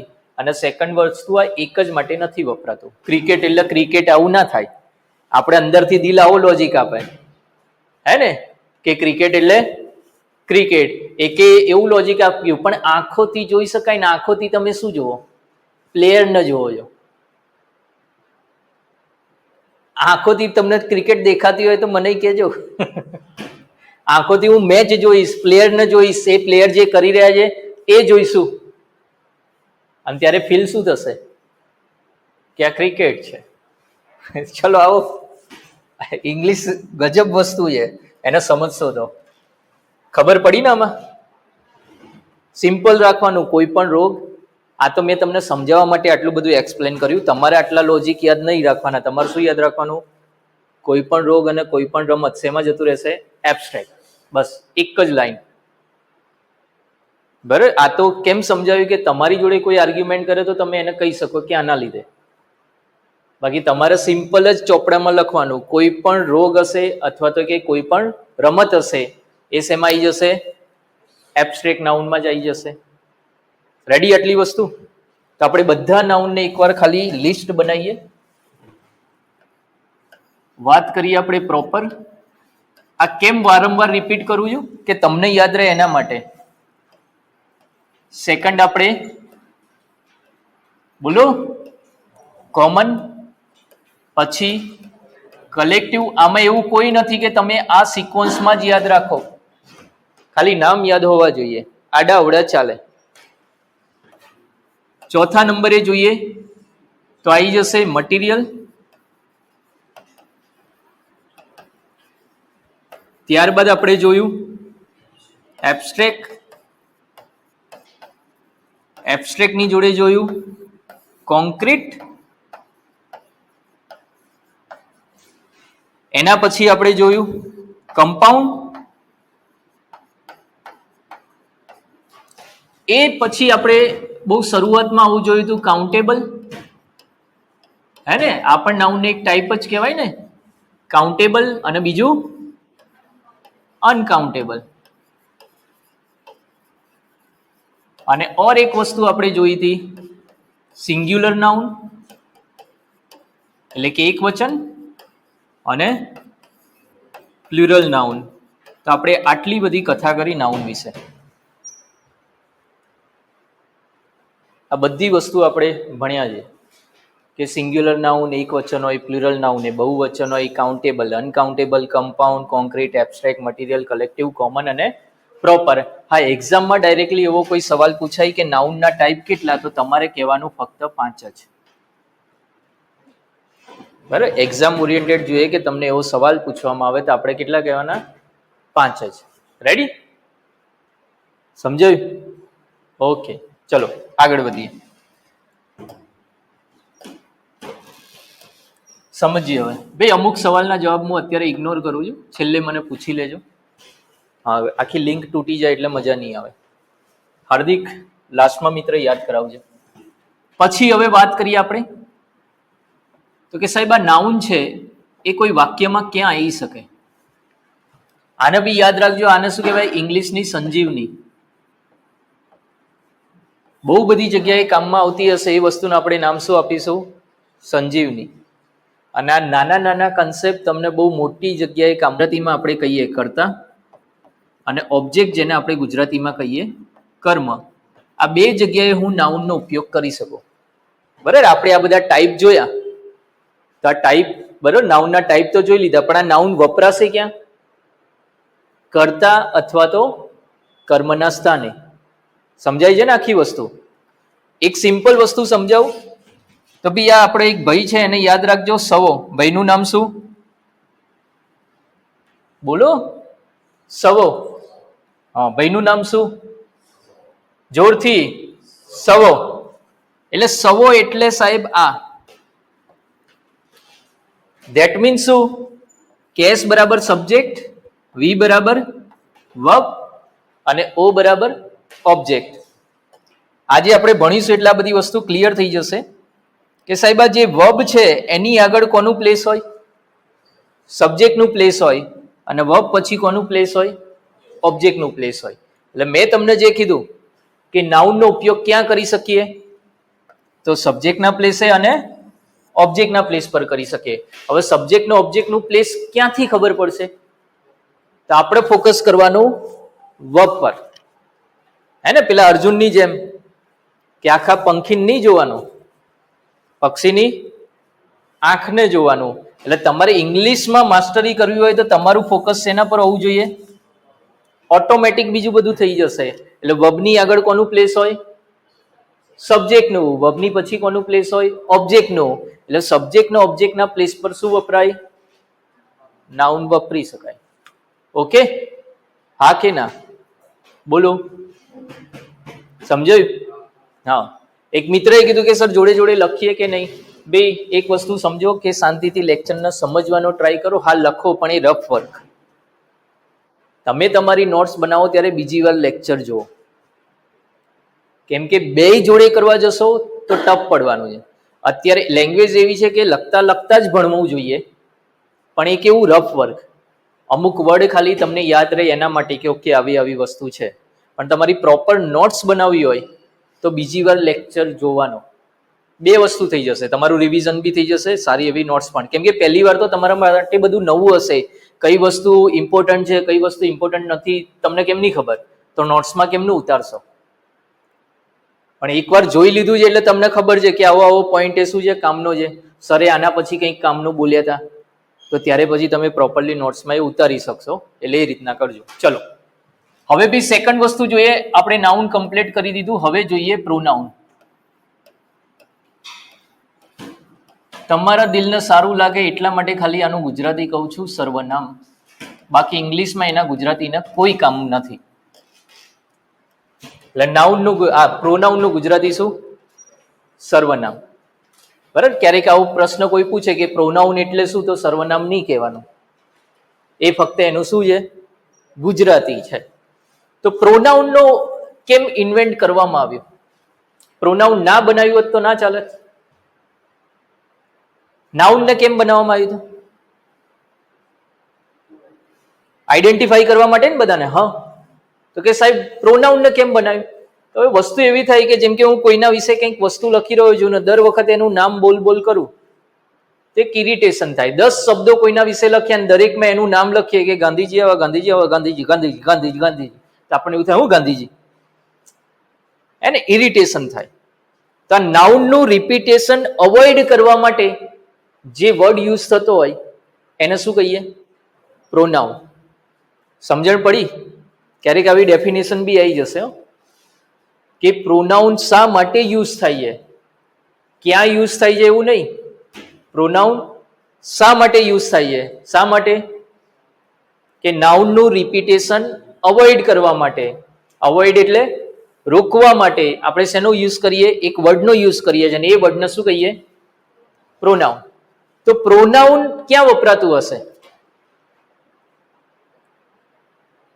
નાઉનની જગ્યાએ. મારે રિપીટેશન કોનું અવોઇડ કરવું છે? નાઉનનું. તો કેમનું અવોઇડ કરીશ? નાઉનને હટાઈને એની જગ્યાએ પ્રોનાઉન મૂકીશ ને. સમજાય? એટલે એટલી વસ્તુ યાદ રાખવાનું કે આ એક વર્ડ છે. આપણે પાર્ટ્સ ઓફ સ્પીચમાં જેટલું બી ભણી રહ્યા છે બધા શું છે? વર્ડ જ છે. અને આ વર્ડ શા માટે કામમાં આવે છે? તો કે બી શું કરવા? રિપ્લેસ કરવા. કોને રિપ્લેસ કરશે? બોલો. નાઉનને. રેડી? કે નાઉનને રિપ્લેસ કરવા માટે જે વર્ડ યુઝ થાય એને આપણે શું કહીએ? પ્રોનાઉન કહીએ છીએ. સમજણ પડી આટલી વસ્તુ? તો ક્યારે એવું બની શકે કે કોઈ વ્યક્તિ હોય એના માટેનો નાઉન ને પ્રોનાઉન બે ભેગો આવે? નાઉન અને પ્રોનાઉન બે જોડે આવી શકે? હા કે ના? મેં કિડની નહીં માંગી, જવાબ જ માંગ્યો છે. એટલે આટલું ટેન્શન ના લો, ખાલી હા અથવા ના. ઓનલાઈનમાં અને ના આવી શકે ને. કેમ? આપણે શું કહીએ છીએ? રિપ્લેસ કરવાનું. એના જોડે રાખી જ ના શકાય. એ બેને 36 નો આંકડો. એટલે એટલું યાદ રાખજો, ક્યારેય નાઉન ને પ્રોનાઉન જોડે આવી શકે નહીં. એક જ વ્યક્તિ કે એક જ વસ્તુ માટેનું. અલગ અલગ માટેની અલગ વાત છે, પણ એક જ માટેનું બે ભેગું ક્યારેય ના આવે. પોસિબલ જ નથી. કેમ કે આને યુઝ શેના માટે થાય છે? નાઉનને રિપ્લેસ કરવા. જો રિપ્લેસ કરવાનો હોય તો પછી જોડે શું કરવા રાખે? સમજણ પડી ને વસ્તુ? તો પ્રોનાઉનની અંદર બી આપણે સ્કૂલમાં આવું ભણ્યા આવીશું કે પુરુષોની વાત કરી હશે, હે ને? પહેલો પુરુષ, બીજો પુરુષ, આવું ભણ્યા હશો ને? જેને ઇંગ્લિશમાં આપણે શું કહીએ? પર્સન્સ. ભાઈ ઇંગ્લિશમાં શું કહેવાય? પર્સન્સ. ગુજરાતીમાં આવું જોયું હશે ને? એટલે આપણે સ્કૂલમાં ઇંગ્લિશમાં આવું ગુજરાતીમાં ભણ્યા હતા કે પહેલો પુરુષ એકવચન બહુવચન, બીજો પુરુષ એકવચન બહુવચન. હા કે ના? યસ. અને પછી શું હતો? ત્રીજો પુરુષ એકવચન બહુવચન. તો હવે સવાલ એવો ઊભો થાય કે કેમ 3 સુધી જ? ચોથો પુરુષ વાંધો હતો કંઈક? 5મો પુરુષ લાયા હોત તોય શું વાંધો હતો? એના વિશે થોડું સમજીએ. તો સૌથી પહેલી વાત કરીએ તો ફર્સ્ટ પર્સનની વાત કરીએ. એક વચનને આપણે શું કહીએ? સિંગ્યુલર. અને બહુવચનને પ્લ્યુરલ. તો ફર્સ્ટ પર્સન કોના માટે વપરાય? તો કે બોલનાર માટે. એટલે જેમ કે અત્યારે આ લેક્ચર ચાલી રહ્યું છે તો એની અંદર હું બોલી રહ્યો છું તો હું શું કહેવાઉં? સ્પીકર. રેડી? ફર્સ્ટ પર્સન કોના માટે યુઝ થાય? સ્પીકર માટે. એ એકલો હોય તો એના માટે શું વપરાય? આઈ. હવે મારી જોડે જોડે ભાઈ નિર્મિત સર આવી જાય ને અમે બંને બોલતા હોઈએ, અથવા તો બીજા બધા સર બી આવી જાય ને બધા જોડે બોલતા હોઈએ, તો સ્પીકર કેટલા થયા? બોલનાર વધારે થયા. તો ત્યારે શું થઈ ગયું? વી. અને એક્ઝામમાં આવું સિમ્પલ પૂછાઈ જાય. બરાબર? એક્ઝામમાં આવું સિમ્પલ પૂછાઈ જાય કે what is the singular form of we? તો તમારા બધાનું મગજ હેંગ થઈ જાય કે વીનું એક વચન શું? આપણે નાનપણથી જોતા આવ્યા છીએ પણ જવાબ ના આપી શકીએ. હે ને? વીનું સિંગ્યુલર ફોર્મ શું? આઈ. અને what is the plural form of I? We. આપણે ખાલી રટ્ટા માર કર્યું હતું, પહેલો પુરુષ એક વચન એટલે આઈ, પહેલો પુરુષ બહુવચન એટલે વી. આ વસ્તુ સમજીએ કે સ્પીકર એકલો હોય એટલે હું એકલો છું તો આઈ થયું. હવે અમે બહુવચન થઈએ તો શું થઈ જઈશું? વી. વી એટલે ફક્ત બે ના થાય, બે થઈને બે કરતા વધારે. આપણે કહીએ ને કે વી ધ પીપલ ઓફ ઇન્ડિયા, તો આમાં તો કેટલા કરોડો, સમજાય? એટલે વી એટલે ફક્ત બે ના થાય, બે કરતા વધારે પણ હોઈ શકે. આટલી વસ્તુ ખબર પડી? હવે એકલો એકલો તો બોલતો ના હોય હું, તો પછી સ્પીકર ના કહેવાય. એકલો એકલો બોલે એને શું કહેવાય? ગોંડો કહેવાય. સામે કોણ હોય? સાંભળનારા હોય ને, તો એને કયો પુરુષ કહેવાય? Second person. સેકન્ડ પર્સન ની અંદર પણ શું હોય? સિંગ્યુલર હોય અને પ્લુરલ. પણ આમાં બહુ સારી વસ્તુ છે કે સેકન્ડ પર્સનમાં સિંગ્યુલર હોય તો પણ શું કહેવાય? યુ. પ્લુરલ હોય તો પણ શું કહેવાય? યુ જ કહેવાય. રેડી? એટલે એક બોલનાર થયો અને બીજો સાંભળનાર. હવે વાત આવી સાહેબ થર્ડ પર્સનની. થર્ડ પર્સનની અંદર શું હોય? સિંગ્યુલર પણ હોય અને પ્લુરલ પણ હોય. હવે થર્ડ પર્સન કોને કહેવાય? તો હું બોલનાર છું, તમે સાંભળનાર છો. આપણે બંને આપણા બેની વાત ના કરી અને એના સિવાયની નિર્મિત સરની વાત કરી. એટલે કે સ્પીકર અને લિસનર એકબીજા સિવાય ત્રીજાની પંચાત કરે, એને કહેવાય થર્ડ પર્સન. હું સ્પીકર થયો, તમે લિસનર થયા. ના મારી વાત થઈ ના તમારી વાત થઈ. આપણે વાત કોની કરી? નિર્મિત સરની. એટલે કે સ્પીકર અને લિસનર એકબીજાને છોડીને કોઈ ત્રીજાની વાત કરતો હોય તો એ જે ત્રીજો હોય એને શું કહેવાય? થર્ડ પર્સન કહેવાય. સમજણ પડી આખી વસ્તુ? જેમ કે તમે ને હું અમિત શાહની વાત કરતા હોઈએ, મોદી સાહેબની વાત કરીએ કે ભાઈ 2 દિવસ માટે અહીંયા પ્રવાસે આવ્યા છે, આપણને મળતા જાય તો ચલો, એવું તો ક્યાં થાય ભાઈ. પણ આપણે કોની વાત કરીએ અત્યારે? મોદી સાહેબની. તો એ કેવા પર્સન થયા? Third person. હું સ્પીકર, તમે લિસનર, એ શું થયા? Third person. ક્લિયર આટલી વસ્તુ? તો થર્ડ પર્સન એક વચન પણ હોઈ શકે ને. આપણે એકલા મોદી સાહેબની વાત કરી હોય ને એવું બની શકે કે મોદી અને અમિત શાહ બંનેની વાત કરી હોય, તો એ કેવા હોઈ શકે? સિંગ્યુલર પણ હોઈ શકે અને બોલો પ્લુરલ પણ હોઈ શકે. તો જ્યારે બી થર્ડ પર્સન એ સિંગ્યુલર હશે તો એમાં 3 પ્રોનાઉન પોસિબલ છે. અને અહીંયા આખી વસ્તુ ભણવાની છે. અને એ 3 પ્રોનાઉન કયા? તો કે હી, સી અને ઇટ. ઓકે? કે થર્ડ પર્સન સિંગ્યુલરમાં શું આવે? હી પણ આવે, સી પણ આવે અને ઇટ પણ આવે. અને થર્ડ પર્સન પ્લુરલમાં શું આવે? તો કે ધે. આનો મિનિંગ એ થયો કે આપણને એવું પૂછવામાં આવે કે what is the plural form of he? He નું બહુવચન શું? તો ધે. સી નું બહુવચન ધે. ઇટ નું બહુવચન ધે. અને એવું પૂછે કે ધેનું સિંગ્યુલર ફોર્મ શું? તો ઓપ્શનમાં હી પણ હોય, ઓપ્શનમાં સી પણ હોય, ઓપ્શનમાં ઇટ પણ હોય, ચોથો ઓપ્શન શું હશે? All of the above. તો જવાબ શું આવશે? All of the above. સમજાય આખી વસ્તુ? હવે વસ્તુ એવી થાય કે સર થર્ડ પર્સન સુધી જ કેમ? તો આના સિવાયની કોઈ સિચ્યુએશન જ નહીં થતી. હું બોલનાર, તમે સાંભળનાર, આપણે કોકની પંચાયત કરી લીધી, હવે બાકી શું રહ્યું? અને એટલા માટે ઇંગ્લિશમાં ચોથો પુરુષ નથી. પણ અહીંયા થોડું ઓર ડિટેલ જોઈએ, જે પંચાયત બોર્ડના વાલું છે અને બહુ પૂછે છે કે એ લોકો એ પૂછે છે કે ભાઈ આ હી કોના માટે યુઝ થાય. તો સિમ્પલ જવાબ આવી જાય તરત, કોના માટે સાહેબ? પુરુષ માટે. પણ રિયલમાં જોવા જઈએ કે આપણને સ્કૂલમાં તો બહુ સારી રીતના ભણાવ્યું હતું અને સરે એવું કીધું હતું કે પુરુષવાચક નામ માટે. પણ આપણે શું કીધું? વાચક ગયું તેલ લેવા, આપણે આઈએમપી યાદ રાખો પુરુષ જ. અને ત્યાં ડખા ઉભા થયા. હે ને, કોઈને બી પૂછીએ કે હી કોના માટે યુઝ થાય તો શું કહે? છોકરાઓ માટે, છોરાઓ માટે, અને પછી સી છોરીઓ માટે. તો અહીંયા આવો વસ્તુ સમજીએ, એ કેમનું બધું યુઝ થાય છે સમજીએ કે હી એ કોના માટે યુઝ થાય?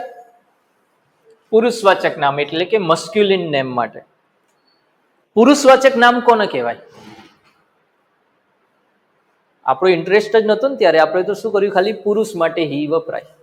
સાહેબે કહી દીધું છોકરાઓ માટે હી વપરાય, એટલે આપણે ઓકે, હવે એ નડ્યું જે અધૂરું શીખ્યા હતા એ.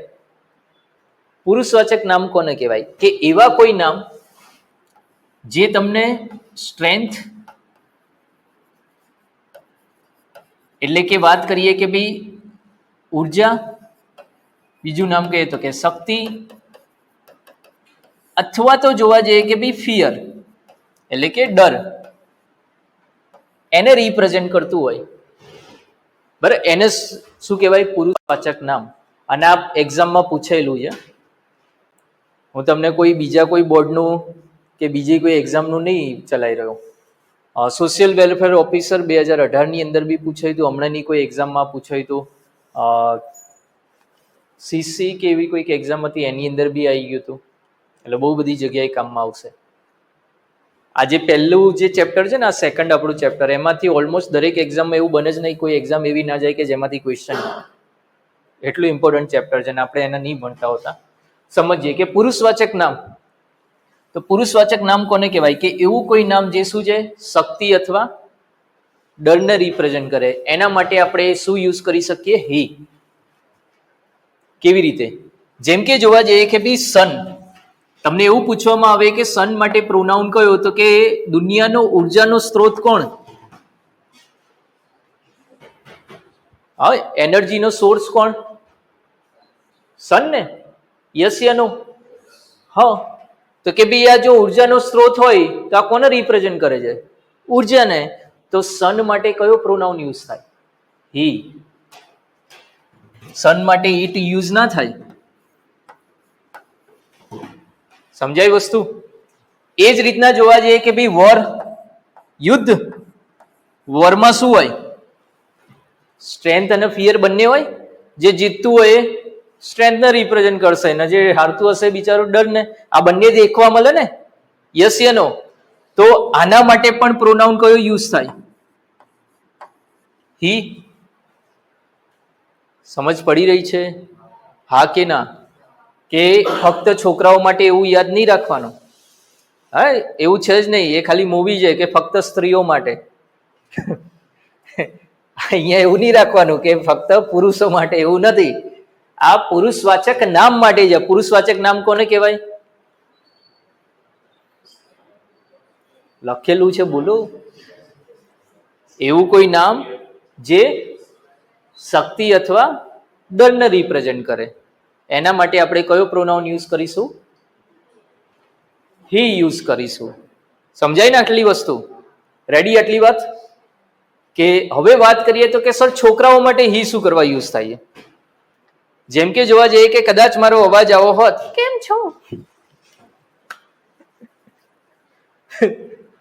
તો તમને કેવું થાત? હા, કોણ આવી ગયું ભણાવવા માટે? કેમ કે છોકરાઓ ઓળખાય છે સ્ટ્રેન્થ માટે. અવાજમાં ભાઈ શું જોઈએ? ઉર્જા જોઈએ.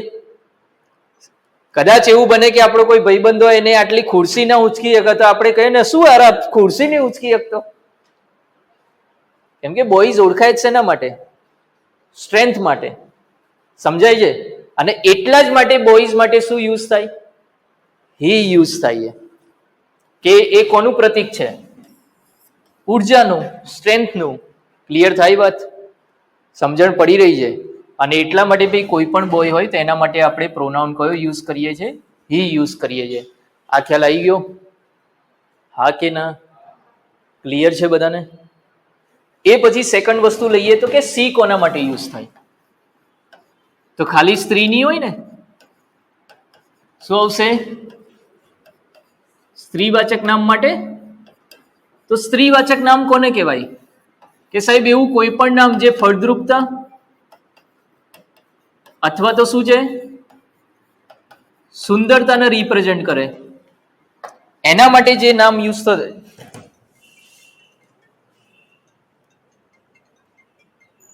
સુંદરતા અથવા ફળદ્રુપતાને રિપ્રેઝેન્ટ કરે એના માટે શું યુઝ કરીશું? સી. હવે આજે હમણાં જ કડવા ચોથ ગઈ હશે, બધાએ જબરું જબરું કર્યું. આજે કદાચ એમાંથી કોઈ કડવા ચોથ આમાંથી કોઈએ કરી હશે, તેમને ફીલ થશે કે ઓહો અમે તો શું કરી લીધું. આજે ખબર પડશે કે ચંદા મામા છે કે મામી.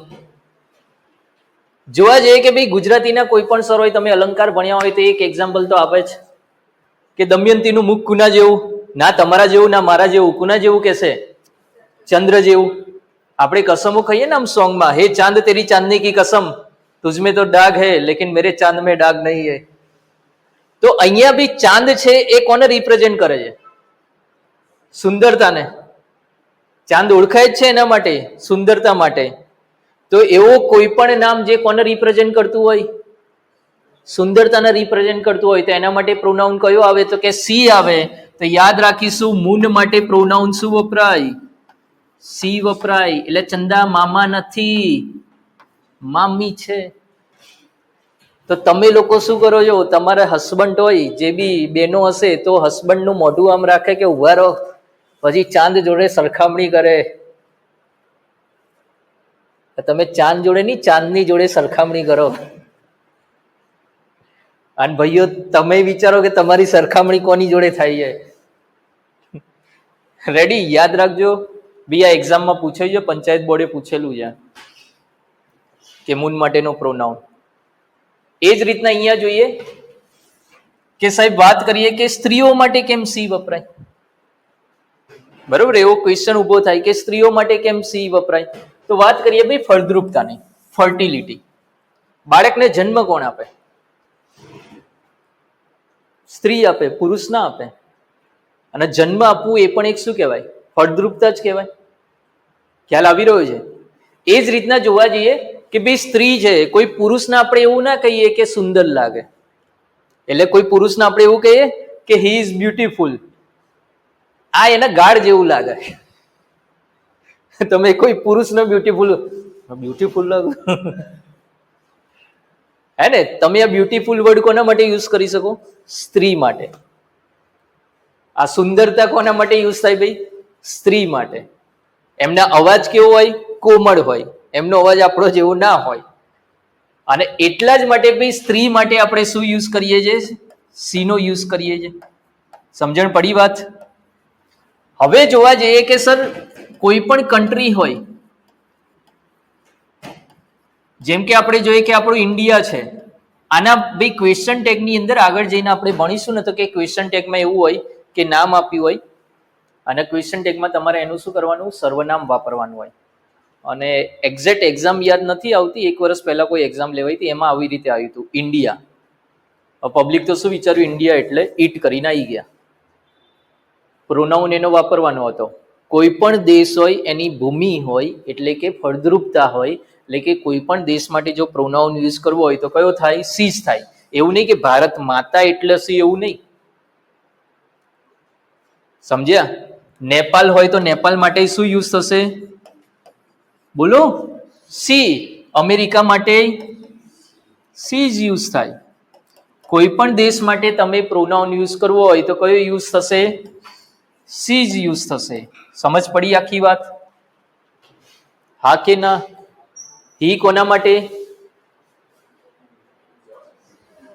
બોલો, ઉર્જા, શક્તિ અથવા ડર માટે. સી કોના માટે? ફળદ્રુપતા અથવા સુંદરતા માટે. રેડી? હવે ત્રીજી વસ્તુ જોવા જઈએ કે સર ઈટ કોના માટે યુઝ થાય?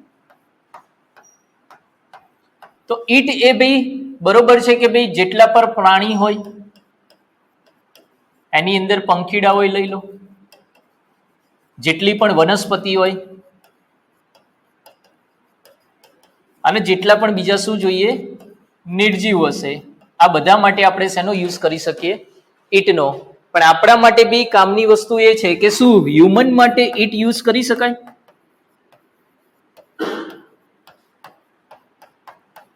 તો અહીંયા ફુદ્દડી કરીને લખવાનું હા. ફુદ્દડી કરીને હા એટલે એનો અર્થ શું? કન્ડિશન અપ્લાય, આવું હોય તો. એટલે હવે ભાઈ તમને આજે ફીલ થશે કે તમને કોઈ બેબી કહે તો ગમશે કે નહીં ગમે? કેમ કે આ બેબી વર્ડ એવો છે કે બંને માટે યુઝ થાય. સામે વાળું તમે ના બેબી કહેતો હોય ને તમે એને બેબી કહેતા હોય. હવે જોઈએ આજે, અને આજથી તમે એને કહી દેશો તું મને બધું કે પણ તું બેબી ના કે. સમજીએ અહીંયા કે ભાઈ હ્યુમન માટે ઇટ યુઝ થાય કે ના થાય? તો કે થાય. ક્યારે? એક એવા કેસમાં કે જ્યારે એ નામ કેવું હોય, પાછું કોમન હોય, અને એ નામથી બી એનું જેન્ડર ક્લિયર કહી ના શકાય. જેમ કે એક્ઝામ્પલ તરીકે કોઈ તમને એવું કહે કે ભાઈ તમને ચાઇલ્ડ થયું, તો તમારે હું શું સમજવાનું? છોકરો થયો કે છોકરી થઈ? આ ચાઇલ્ડ વર્ડથી ખબર નહીં પડે. બાળક જ, એની અંદર છોકરો કે છોકરી ખ્યાલ આવે નહીં. આ શબ્દથી ખબર પડે? ના ખબર પડે ને. અને તો ચાઇલ્ડ વર્ડ માટે હું કયો પ્રોનાઉન યુઝ કરી શકું? ઇટ. એવી જ રીતે એક બીજો છે બેબી. બેબી આવું નહીં. છોરી છોરાને બેબી કહેતી હોય, છોરો છોરીને બેબી કહેતો હોય, એટલે હવે કહેવાનું ભાઈ તારે મને બેબી નહીં કહેવાનું, મગજ મારી એ ના જોઈએ. બીજું બધું કે બેબી નહીં, કે આપણું જેન્ડર ક્લિયર, આ મગજ મારી નહીં કરવાની. તો ભાઈ અહીંયા આ બધા વર્ડ એવા છે કે જે મેલ માટે યુઝ થાય છે ને ફિમેલ. આ વર્ડથી આપણે હવે કોઈ એવું ના કહેતા સર કિરણ શેમાં આવે? બરાબર, એ બધા નામ આખા અલગ છે, એ કોમન નાઉન નથી, આ કોમનલી યુઝ થઈ રહી છે. રેડી? તો આના માટે બી આપણે શેનો યુઝ કરી શકીએ? ઇટનો યુઝ કરી શકીએ. જેમ કે એક્ઝામ્પલ આપો. દેખાય છે ને બોર્ડ પર આ, કે બીજી પેન યુઝ કરો? દેખાય છે ને? હા. Child is hungry.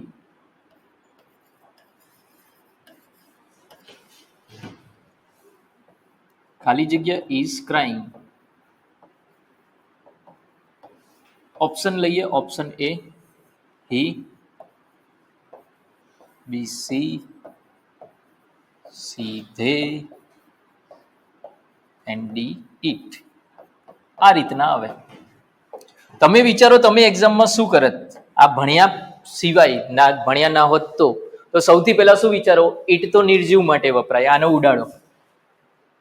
અને પહેલો જવાબ શું આવે? ઇટ જ આવે. કેમ કે આપણે તો એવું જ ભણ્યા ને કે ફક્ત શું છે નિર્જીવ માટે જ શું વપરાય? ઇટ વપરાય. અને આપણા નસીબમાં પછી ઇટ આવે. અહીંયા જોઈએ કે સર આ ચાઇલ્ડ વર્ડ એવો છે કે જે મેલ અને ફિમેલ, અહીંયા આપણે કહી ના શકીએ કે આ ચાઇલ્ડ મેલ હશે કે ફિમેલ હશે. અને એટલા માટે અહીંયા આપણે પ્રોનાઉન કયો યુઝ કરી શકીએ? ઇટ યુઝ કરાય. હી પણ ના થાય, સી પણ ના થાય, દે તો ના જ થાય, કેમ કે એક જ છે. ચિલ્ડ્રન હોત તો દે થાત. રેડી? તો શું આવે? ઇટ આવે. ક્લિયર થાય? સમજણ પડી? ખ્યાલ આવ્યો? આપણે પ્રોનાઉનનું ચેપ્ટર નથી ભણી રહ્યા, ફક્ત આ પ્રોનાઉનનું શું હતું? ઇન્ટ્રોડક્શન. હું દેખાઈ ગયા બધી, કે જ્યારે ત્યારે ક્યાંક કંઈ આવે તો તમે ઓળખી શકો કે ઓકે આને પ્રોનાઉન કહેવાય. બાકી પ્રોનાઉનના 9 ટાઈપ છે, આપણે ડિટેલમાં ભણવાના છે. એની અંદર WHB આવશે, wo, whom, which ને એ બધા પણ આવશે. બરાબર? ઈચ, એવરી, એ બધું પણ ભણવાનું આવશે. પણ આપણું શું થયું? બોલો. પ્રોનાઉન પહેલા શું ભણ્યા હતા? નાઉન. પછી શું ભણ્યા? પ્રોનાઉન. સમજણ પડી ને આટલે સુધી? હલો? હા. હવે એક નાની અમથી વસ્તુ જોઈ લઈએ, અને આના પછીનો જે લેક્ચર હશે એમાં જે વસ્તુ ચાલશે મોસ્ટ ઇમ્પોર્ટન્ટ, વર્બ. જેને વર્બમાં ખબર પડી ગઈ, વર્બ એટલે ખાલી એટલું ના થાય એક લાઈન કે ક્રિયા દર્શાવતા શબ્દને શું કહેવાય? ક્રિયાપદ. એક લાઈનનું નથી એ. જો તમને વર્બ આવડી ગયો તો હું તમને ગેરંટી આપું છું કે તમે એક્ટિવ પેસિવના આન્સર 3 સેકન્ડમાં આપશો. કેટલી? હું બહુ જાગૃત અવસ્થાએ બોલી રહ્યો છું. કેટલી સેકન્ડમાં? 3 સેકન્ડમાં આપશો. આ મારી ગેરંટી છે. બને જ નહીં કે કોઈને વધારે સેકન્ડ લાગે. વિધિન કેટલી? પણ એના માટે તમારી જોડે બેઝ જોઈએ. તમે ડાયરેક્ટ એક્ટિવ પેસિવ પર કૂદકો મારશો તો નહીં થાય. અને હું અત્યારે આનામાં આટલો બધો ટાઈમ એટલા માટે, આટલી બધી ચર્ચા, આટલા બધા એક્ઝામ્પલ્સ એટલા માટે આપી રહ્યો છું કે આગળ જઈને તમને તકલીફ ના પડે. ત્યાં બધી આપણી ગાડી કેવી સ્મૂધ ચાલે. એટલે તમારે સૌથી વધારે મહેનત ક્યારે કરવાની છે? અત્યારે. પાછળ લોકો શું કરે, જ્યારે એ ચેપ્ટર શરૂ થાય ને એટલે ફોકસ વધારે દે કે હવે ભણીએ. પ્રોબ્લેમ ત્યાં છે. આપણે અત્યારે ભણવાનું છે. અત્યારે આનું રિવિઝન વધારે કરજો. પાર્ટ્સ ઓફ સ્પીચ છે એ ઓછામાં ઓછી 5 થી 6 વાર રિપીટ કરજો. કેટલી વાર કહ્યું? તો ઇંગ્લિશ આવડી જશે ઓટોમેટિક. તમને એક્ટિવ પેસિવ, ડાયરેક્ટ ઇનડાયરેક્ટ આ બધું રમકડું છે, કોઈ મગજમારી નથી. સૌથી ઇઝીમાં ઇઝી ચેપ્ટર્સ છે એ બધા છે. 3-4 સેકન્ડમાં આન્સર આવશે. હું 10 સેકન્ડ બી નહીં બોલી રહ્યો. ફક્ત કેટલી કહું છું? 3-4 સેકન્ડમાં. કોઈ ટેન્સની જરૂર નહીં પડે. અને બધું ઓછો અવાજમાં બોલું. આ બધું તમને એવું થશે ટેન્સ વગર ગુજરાતી નહીં કરવાનું. ગુજરાતી નહીં કરવું પડે. વાક્યને સમજવું બી નહીં પડે. પણ એના માટે પાર્ટ્સ ઓફ સ્પીચ મજબૂત કરવાની. ને એટલા માટે આગળનો લેક્ચર બી પાર્ટ્સ ઓફ સ્પીચમાં ગયો હતો. આ લેક્ચર બી પાર્ટ્સ ઓફ સ્પીચ થયું. હજુ એક લેક્ચર શેમાં જશે? એટલે તમને પાર્ટ્સ ઓફ સ્પીચ જ મેં 6 કલાક ભણાવી એવું થશે, જે તમને કોઈ એકેડમીમાં નહીં મળે. 6 કલાકમાં તો ખબર નહીં કેટલા ચેપ્ટર ચાલી ગયા. કેમ કે ત્યાં એક જ ઇન્ટેન્શન હોય, શું? સિલેબસ પૂરો કરે. મારો ઇન્ટેન્શન એ નથી. મારો શું છે? તમને શીખવાડવું છે. સિલેબસ પતી જ જશે. આવડશે તો સિલેબસ પતવાનું જ છે. એકલું મારે અહીંયા ભણવાનું નથી. ચલો, તો એક નાની અમથી વસ્તુ, બહુ વધારે ટાઈમ આમાં નથી લાગવાનો. અને એ હવે ત્રીજી પાર્ટ્સ ઓફ સ્પીચ જોઈ લઈએ. અને એનું નામ છે એડજેક્ટિવ. ગુજરાતીમાં બી એને કહેવાય વિશેષણ. અને આ વસ્તુ તમને ઇંગ્લિશ કરતા ગુજરાતીમાં બહુ કામમાં લાગશે. બરાબર? કેમ? કેમ કે ભાઈ ગુજરાતીનું મોસ્ટલી પેપરમાં ક્વેશ્ચન હોય જ, નીચેના વાક્યમાંથી વિશેષણ કોને કહેવાય શોધો. 20 માર્ક્સનું તમારું ગુજરાતી છે, એમાંથી એક સવાલ હશે જ. અને લોજિક તો બધામાં સેમ જ હોય, એટલે એ પણ સોલ્વ થઈ જશે. આવો સમજીએ. પહેલી વસ્તુ તો આનું પ્રોનાઉન્સિએશન એડજેક્ટિવ ના થાય. ધ્યાન રાખજો. કેમ કે નાનપણથી આપણને બોલતા શીખવાડ્યા કેવું? એડજેક્ટિવ ના થાય. અને જે ફેકલ્ટી એડજેક્ટિવ બોલતી હોય ને એને હાથ જોડ દેવાનો. તારી જોડે તો કે ના જ ભણાય. અહીંયા જોઈએ કે ઇંગ્લિશમાં રૂલ્સ છે કે ભાઈ જ્યારે પણ આ એ અને જે છે એની વચ્ચે કોઈ લેટર આવે તો એ કેવો થઈ જાય? સાયલેન્ટ થઈ જાય. એટલે કે આનું પ્રોનાઉન્સિએશન શું થાય? એડજેક્ટિવ થાય. ડી કેવો થઈ જાય? સાયલેન્ટ.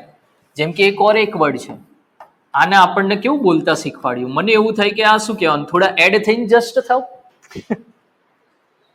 શું વંચાય આને? એડજસ્ટ. એડજસ્ટ નહીં. શું? એ અને જેની વચ્ચે આવે ને, આપણે શું કહીએ? એ અને જેની વચ્ચે જ્યારે પણ કોઈ લેટર આવે તો એ કેવો થઈ જાય? સાયલેન્ટ. તો આનું પ્રોનાઉન્સિએશન શું થાય?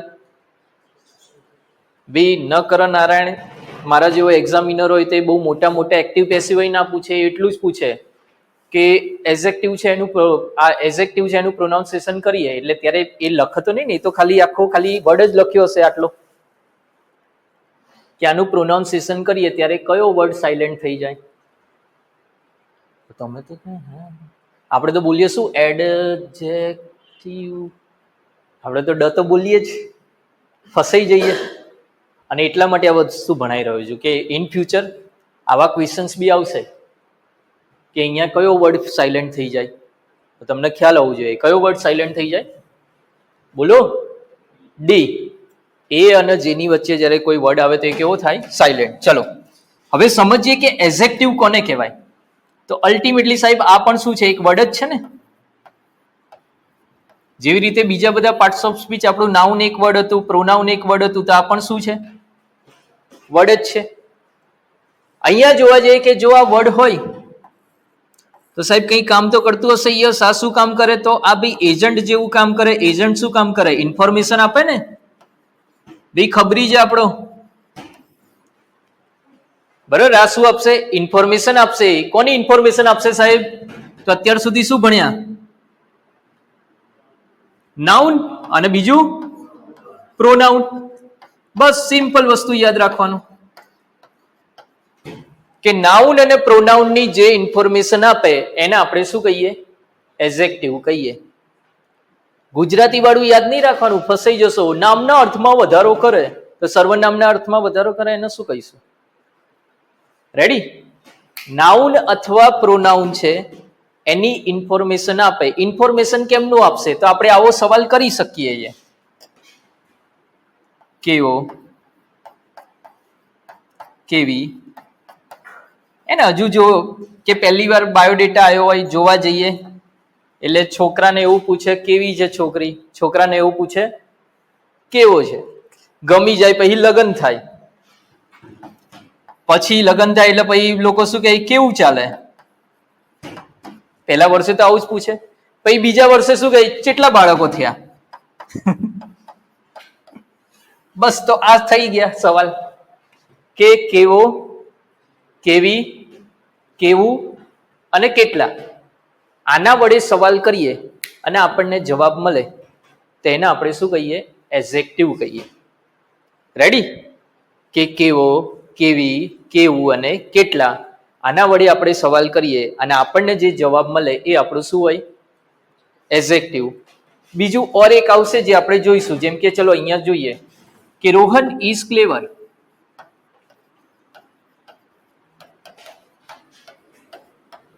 હવે અહીંયા મને કોઈ કહે કે એડજેક્ટિવ શોધીને બતાવો, તો ભાઈ રોહન કેવો છે?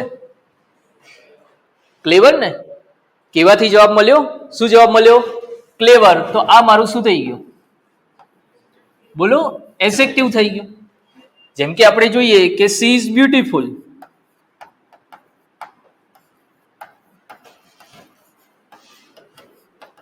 તો ભાઈ એ કેવી છે? બ્યુટીફુલ છે. તો આણે કોની ઇન્ફોર્મેશન આપી? સી ની. સી શું થયું? પ્રોનાઉન. આણે કોની ઇન્ફોર્મેશન આપી? રોહનની. રોહન એ શું થયું? નાઉન. એટલે કે નાઉન કે પ્રોનાઉનની જે ઇન્ફોર્મેશન આપે એને આપણે શું કહીએ? એડજેક્ટિવ કહીએ. ઓર એક એક્ઝામ્પલ આપું, ચલો.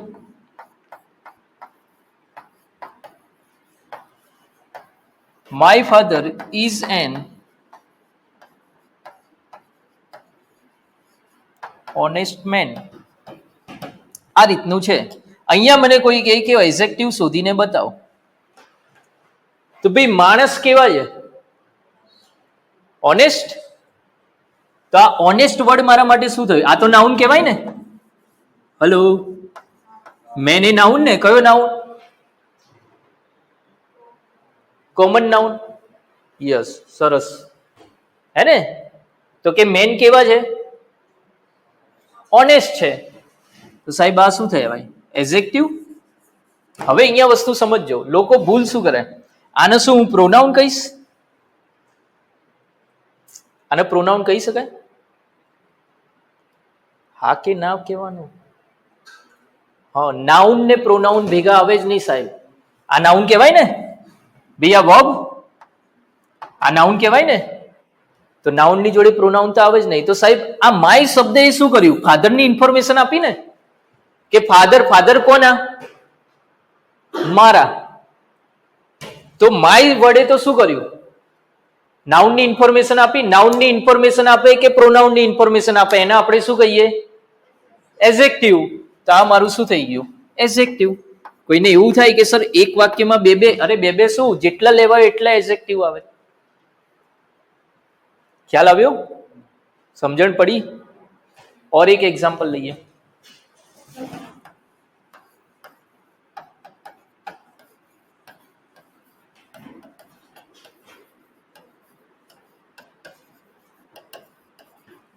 ચલો આ વાક્યની અંદર મને એડજેક્ટિવ શોધીને બતાવો. ઓનલાઈનમાં જવાબ આપો ને ઓફલાઈનના મિત્રો બી જવાબ આપો. Yes, thank you so much. એક મિત્ર કહે છે કે ફર્સ્ટ વાર ઇંગ્લિશમાં કોન્ફિડન્સ આવે કે આવડી જશે. બસ રિવિઝન કરતા રહેજો એટલે કોન્ફિડન્સ લાઈફ ટાઈમ રહે. આની અંદરથી શું શોધીને બતાવવાનું છે? એઝેક્ટિવ. બોલો.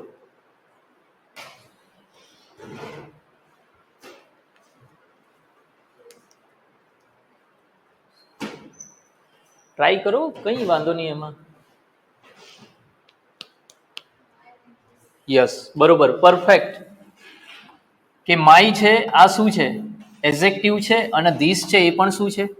એઝેક્ટિવ. કેમ કે આ બંને વર્ડ શું કરી રહ્યા છે? ઇન્ફોર્મેશન આપી રહ્યા છે ને. કોની? નાઉનની ઇન્ફોર્મેશન આપે છે. કે બી ફ્રેન્ડ, આ ફ્રેન્ડ કોનો? મારો. રેડી? ઇન્ફોર્મેશન આપી. કોની ઇન્ફોર્મેશન આપી? નાઉનની. અને એટલા માટે આપણે પહેલા નાઉન ભણ્યા કે તમને ઓળખાય કે ઓકે આને શું કહેવાય? નાઉન કહેવાય. એ જ રીતના અહીંયા જોઈએ કે બોય પણ શું છે? નાઉન કહેવાય કે કયો બોય? તો ધીસ એટલે આ. તો આ પણ ઇન્ફોર્મેશન આપી ને. ખ્યાલ આવી રહ્યો છે? તો આ પણ શું થઈ ગયું મારું? એઝેક્ટિવ થઈ ગયું. સમજણ પડી રહી છે બધાને? ક્લિયર થઈ વાત આખી એઝેક્ટિવની? કે એઝેક્ટિવ એટલે શું? હવે એવું નહીં કહેવાનું નામના અર્થમાં વધારો કરે. હવે શું કહેવાનું? નાઉન અથવા પ્રોનાઉનની ઇન્ફોર્મેશન આપે એને શું કહેવાય? એઝેક્ટિવ કહેવાય. ખ્યાલ આવ્યો? કે નાઉન અથવા પ્રોનાઉનની ઇન્ફોર્મેશન આપે એને આપણે શું કહીએ? એઝેક્ટિવ કહીએ. આટલી વસ્તુ ક્લિયર થાય? હા ના? કોઈને કોઈ ડાઉટ હોય, મનમાં સવાલ હોય આમાં તો કહો પ્લીઝ. બરાબર, રિક્વેસ્ટ કરું છું આમ કે સવાલ પૂછો. કઈ મનમાં સવાલ હોય કોઈ બી.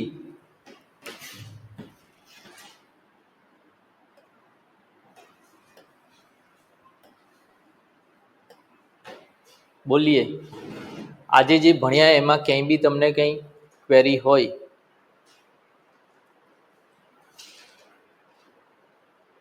બોલો બિંદાસ. કોઈ વસ્તુ એવો કોઈ કન્સેપ્ટ કે સર આ નહીં ખ્યાલ આવ્યો, ફરીથી એકવાર કહો, ફરીથી કહી દઉં.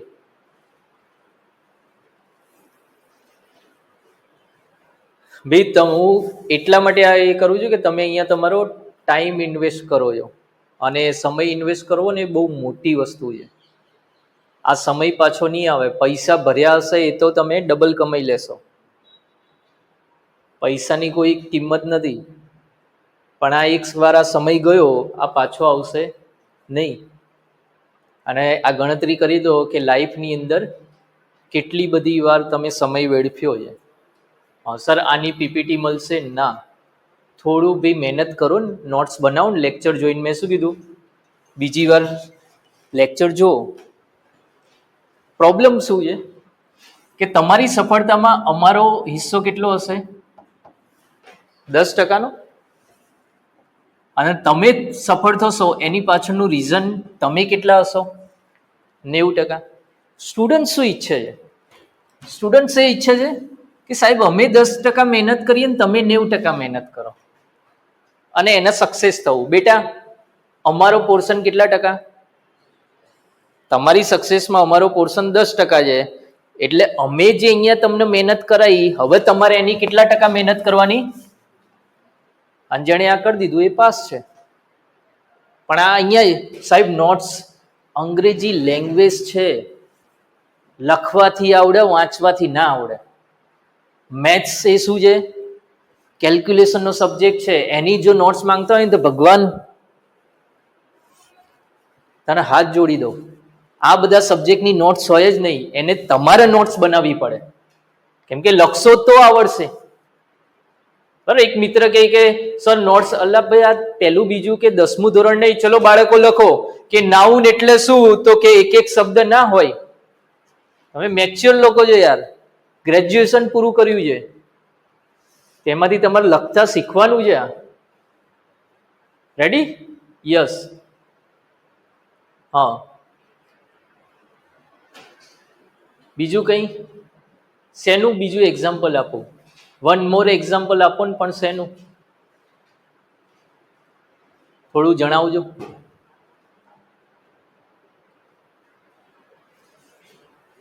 બોલો બોલો, ચલો. અભિષેક. યસ મિત્ર, શેનું એક બીજું એક એક્ઝામ્પલ આપો? અને આપણે તમે લોકો તો બોલો. જે લોકો હાજરે હાજર છો, આનામાંથી કેટલા એવા છે કે જે ફર્સ્ટ ટાઈમ એક્ઝામ આપવાના છે લાઈફમાં? ઓકે, બીજા બધા આપેલી છે એક્ઝામ? ઇંગ્લિશમાં ક્યાં તકલીફ પડે છે? ઓકે, સમજાવું બોય વાળું. હા, આની પહેલા આપી હશે ને એક્ઝામ્સ, તો ક્યાં તમને લોકોને તકલીફ પડે છે?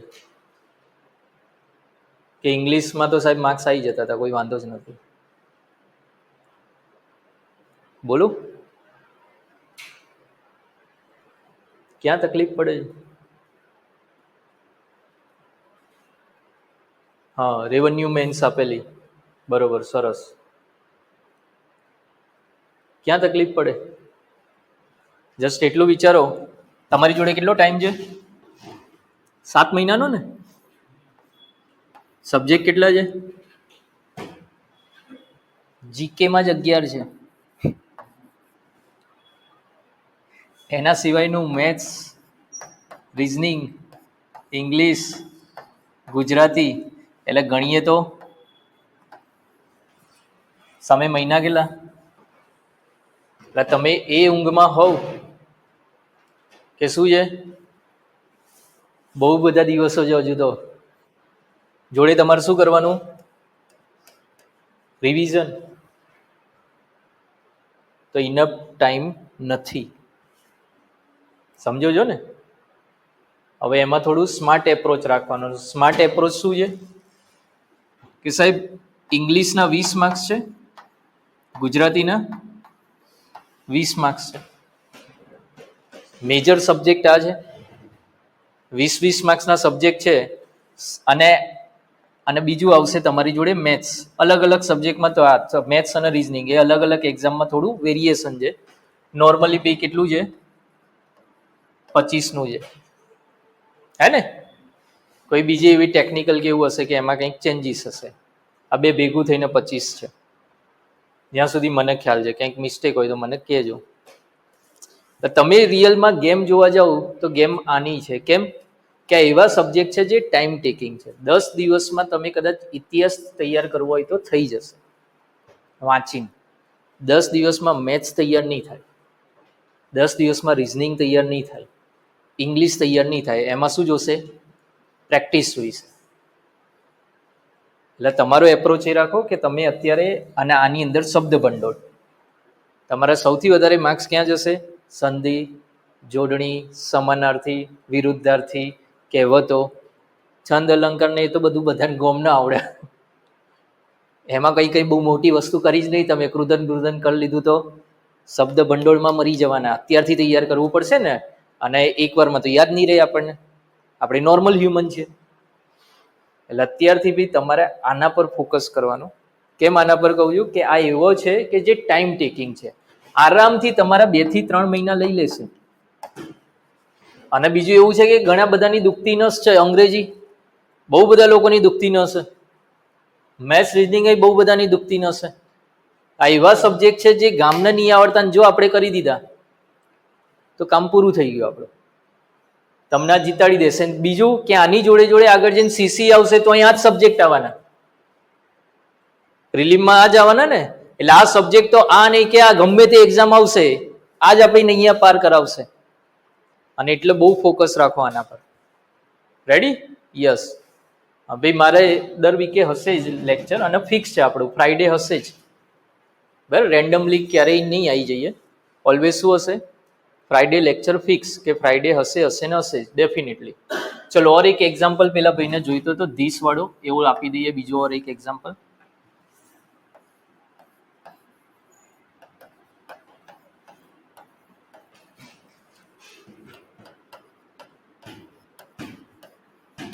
ચલો, અહીંયાથી મને એડજેક્ટિવ શોધીને બતાવો. This pen is red. નિશાબેન, તમારો મેં ક્વેશ્ચન ઇગ્નોર કર્યો છે કેમ કે મારે હજુ ચર્ચા નહીં થઈ, એ કરીને તમને કહીશ. હો ને? યસ. બોલો. This pen is red.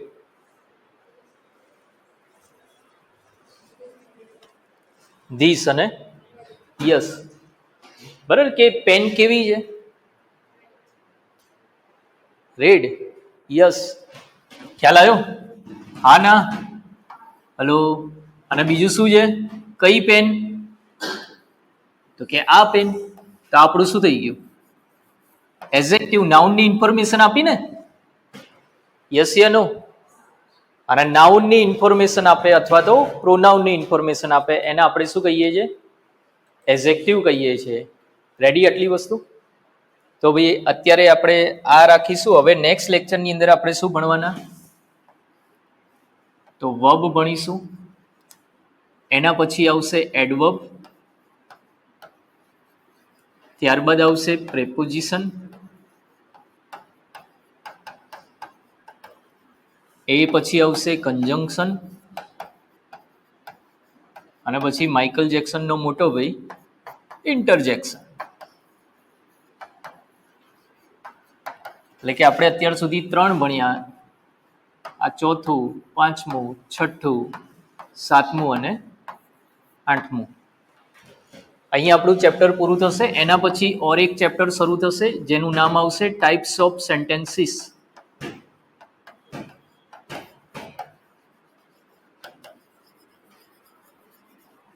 ત્યારબાદ આવશે parts of sentences.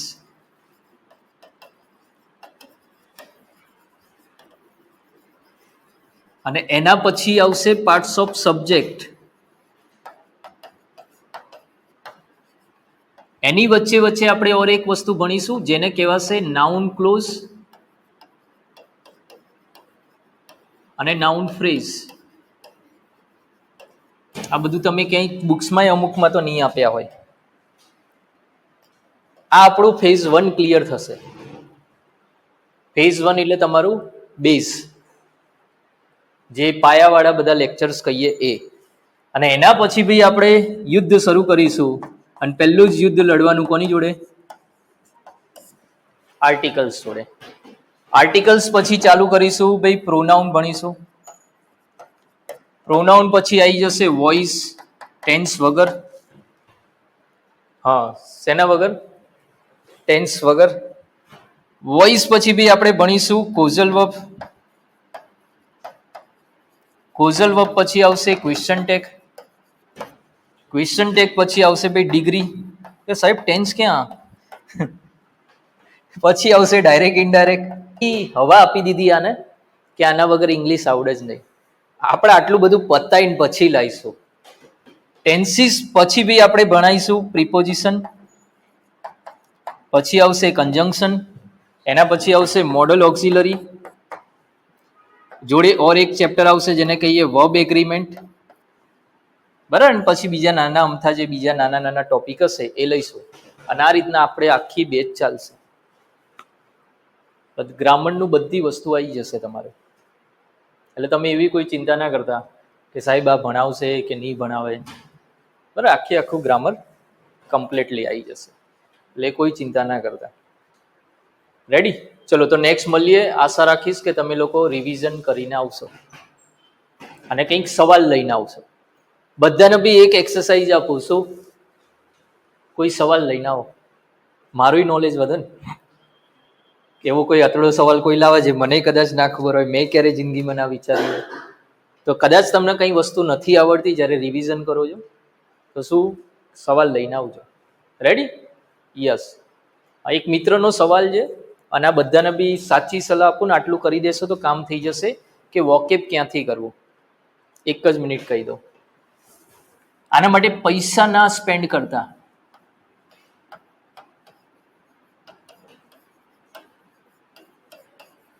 Nikhil Gupta કરીને બ્લેક બુક આવે છે.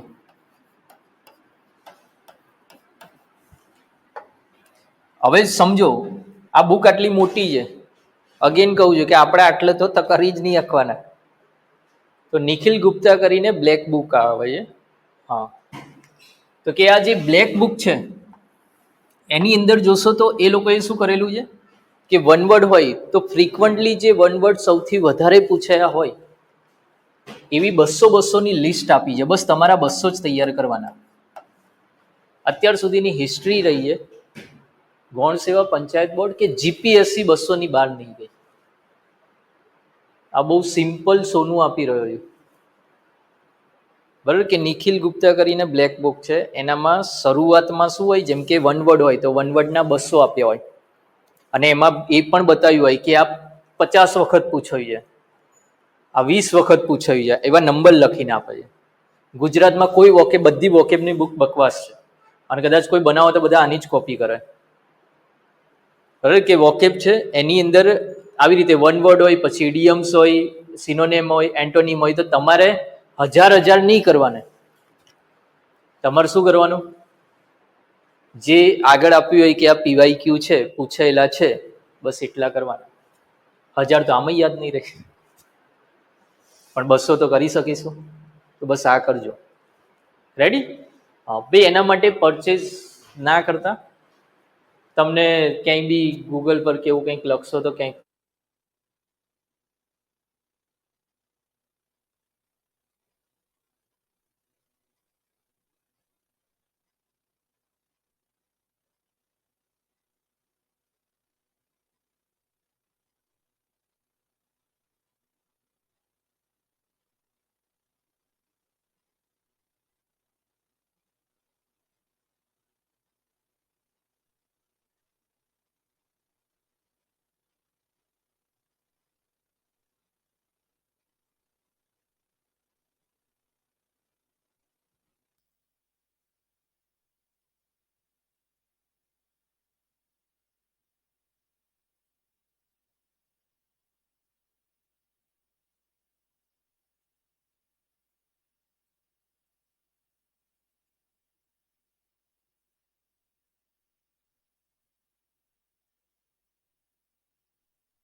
એક જ મિનિટ અહીં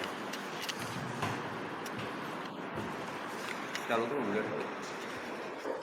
આવ્યો ને અવાજ? Okay, done. ચલો ભાઈ, ખાલી એન્ડ જ કરવાનું હતું. પાછું તમને લોકોને એવું ના થાય કે અમને છેલ્લે છેલ્લે રહી ગયું કંઈ. રેડી? એટલે જસ્ટ સિમ્પલ કીધું કે આનામાંથી 200 તમે કરી દેજો એટલે થઈ જશે. ઓકે, ચલો. તો આશા રાખીશ કે આ લેક્ચરમાંથી ભાઈ તમને ઘણું જાણવા મળ્યું હશે, અને જે વોકેબ વિશેનો ક્વેશ્ચન હતો તો આરામથી આમાંથી સોલ્વ થઈ જશે. ખાલી શું કરવાનું, જે તે વર્ડ શીખી રહ્યા છો તો એનો ખાલી અર્થ જાણીને મૂકી નથી દેવાનું, એમાંથી સેન્ટેન્સ બનાવવાનું. અને એટલા માટે અત્યારે વોકેબ